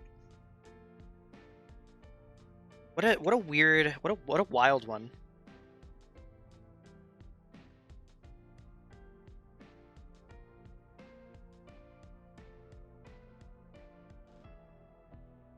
So, wow, that's crazy. Should drawing be? Oh, I'm so sorry. I'm so sorry. I totally forgot to. There we go. This is what I draw so far. I'm actually gonna move this down a little. Get the... so I'm drawing it like on a lab table, basically.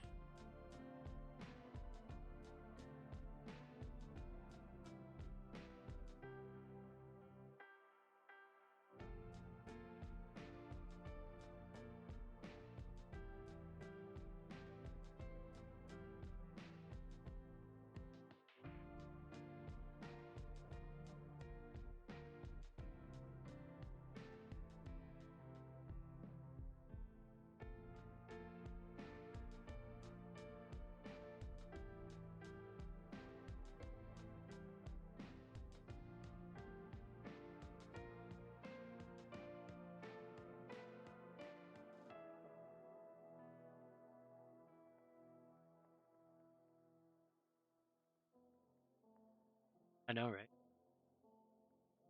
Like,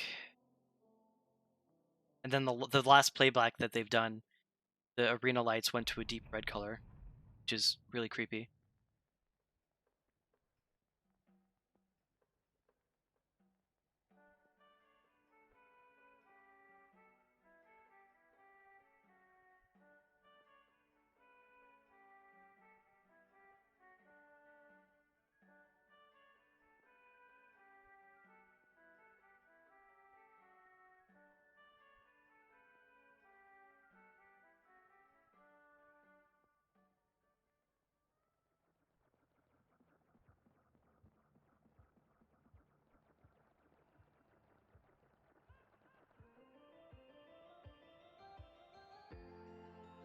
I wonder if you can pause it. Maybe they needed mood lighting for the orgy? No, no. Like, what if you pause it? Do they realize that they're paused? Or are they like literally like paused and like they don't even realize it?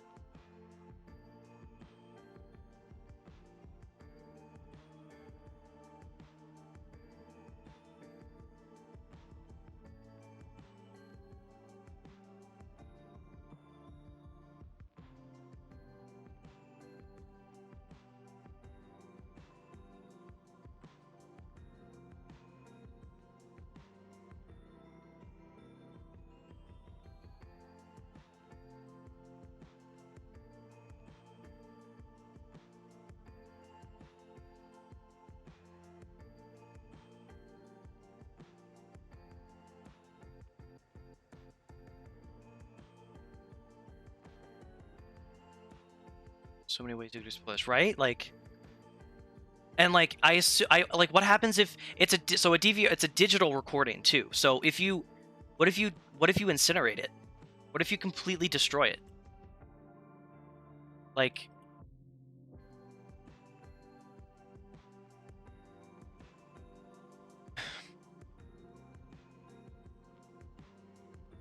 also sorry, I was like reading like some Reddit stuff on that SCP. It's very fascinating. I'm trying to think of what to draw on the screen. Like, ugh, I don't want to draw LeBron James getting fucking torn apart.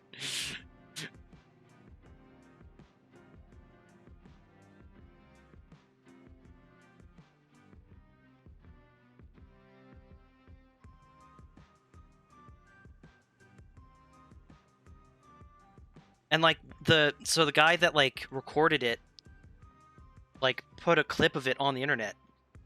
Was the clip self-aware?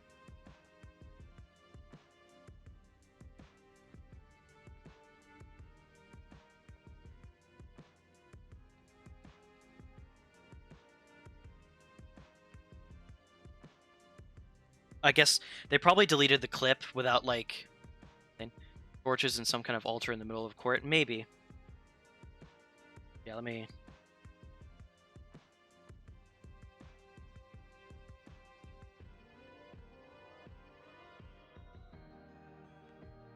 I don't know about torches because they're only limited to the stuff that they had in there.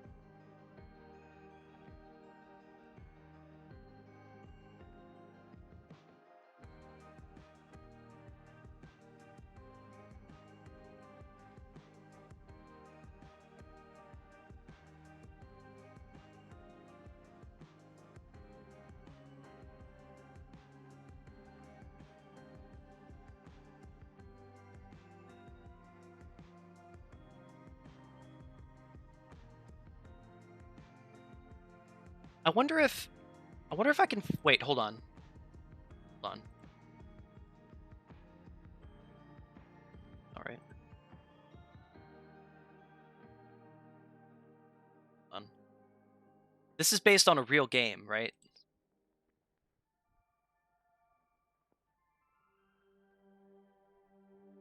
Okay.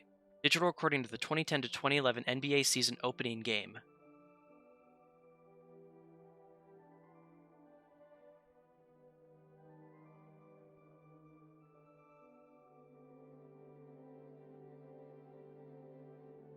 Oh my god.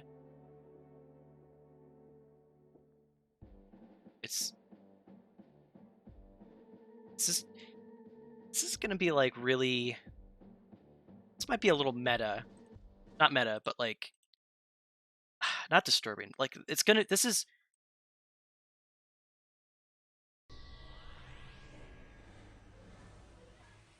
The culmination of the biggest This is the recap. NBA history, beginning with a new era in Miami as the Dream 3 of the Heat and the original Big This one's really okay.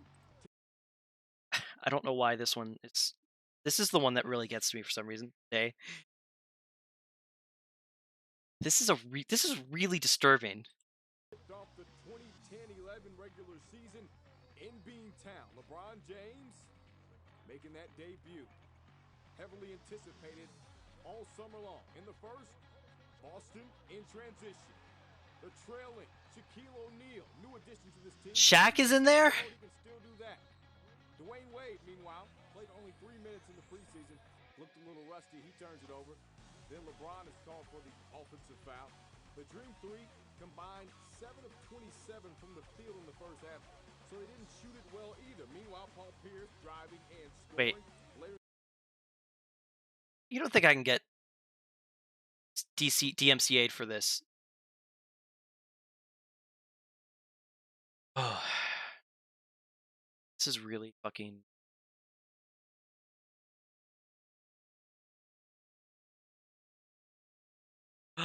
No, there's people. No. There's people fucking talking about SCP in the comments. 0 out of 10. Paul Pierce and LeBron James were not sacrificed. Oh my god.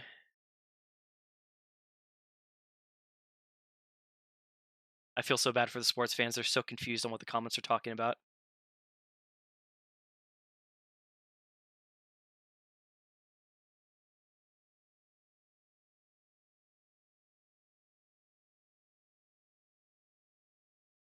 Y'all notice how the SCP article on the video didn't say anything about Shaq being in the video?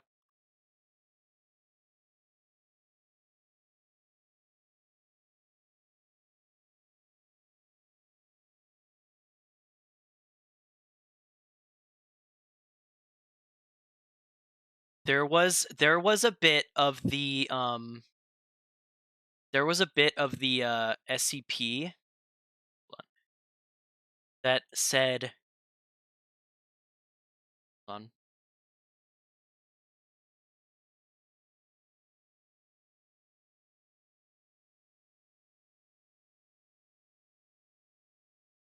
Oh, here it is. The group comprises Boston churchgoers and Redacted. What if the Redacted is fucking Shaq?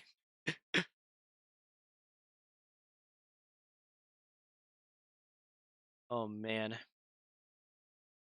Just got goosebumps. Yeah, this one's really fucking. This one's really getting to me for some reason.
I don't know. Shaq Fu could easily burst down those doors. That's supposed to be basketball, but it's very good. I'm just gonna do this, and then we're secondly.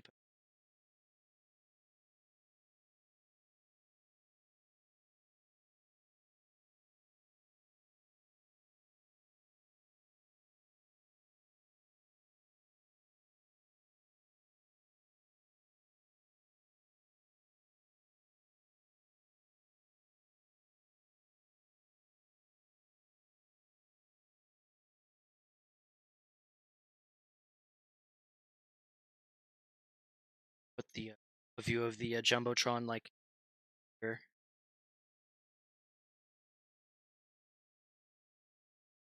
I don't want to draw a detailed face. I'm too lazy. I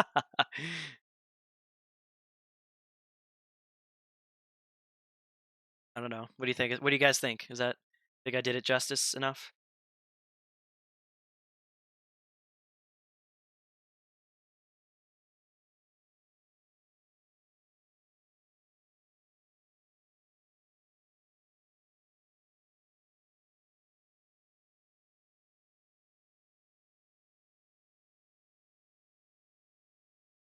Something showing it's iterative. Let's see. How about? Oh, how about this? Clipboard here, up against the wall.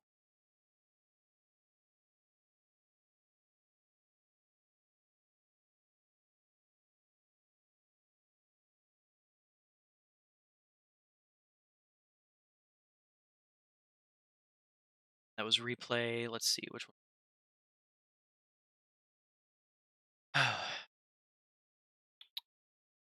Let's see, the sacrifice happened on.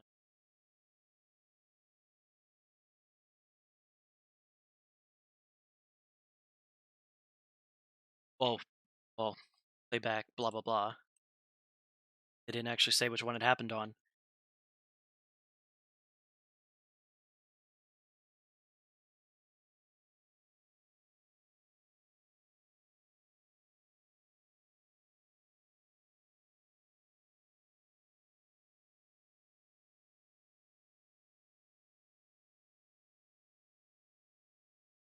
Forward.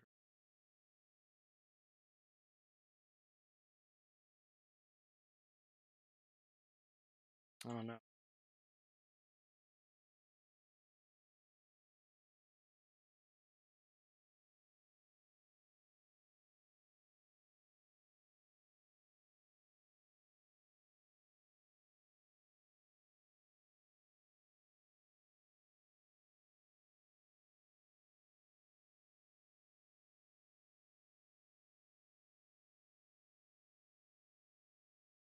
What if? Okay, I'm just gonna put replay 666.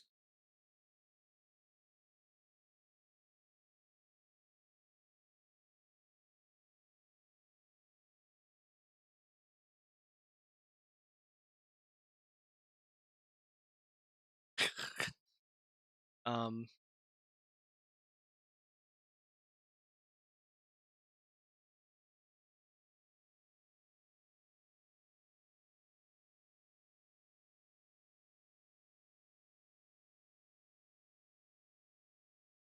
Okay, so the average average basketball game is 2 to 2.5 hours. So I'm gonna say I'm gonna say 2.5 hours. I probably could look up how long that game lasted, but I am too lazy to do that much work. Um,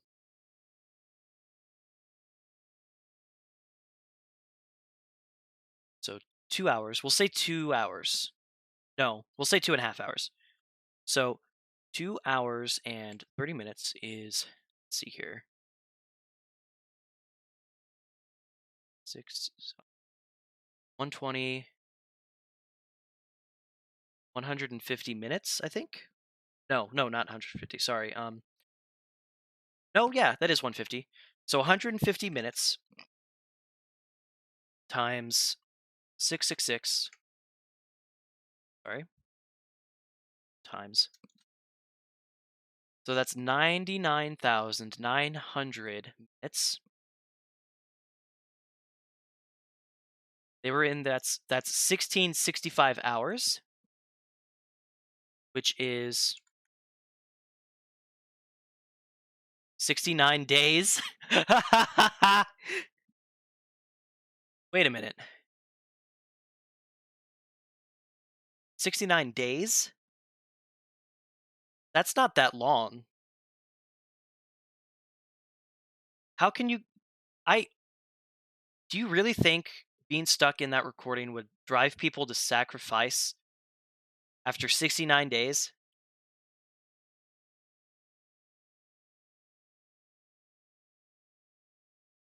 I mean, it's nice. It's a nice number, but am I oh,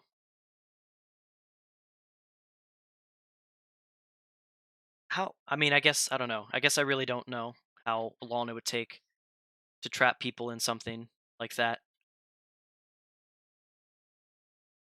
69 days worth. I mean, that's only 2 months. I guess that is two. I mean, that's 2 months. Realization of the situation escalated it. Honestly, you're probably right. Hmm.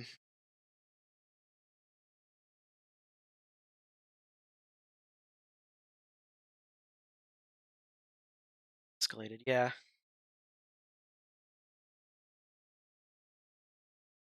Well, it's pretty fun. Redacted person was a cultist or something. Oh, that's true. It's possible that someone,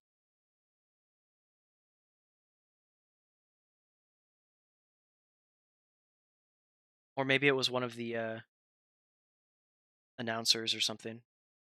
I think it was somebody famous. I still think it's possible it was Shaq. Yeah.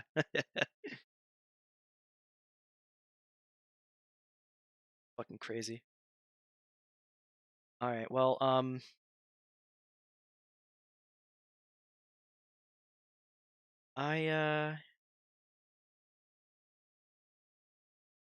I think that's gonna be the stream. We almost hit 4 hours. Hey, that's pretty good. um. Well, thanks y'all for being here. Tomorrow we're gonna stream Phasmo. We're probably gonna have Oh, no, I had a uptime command. Fun.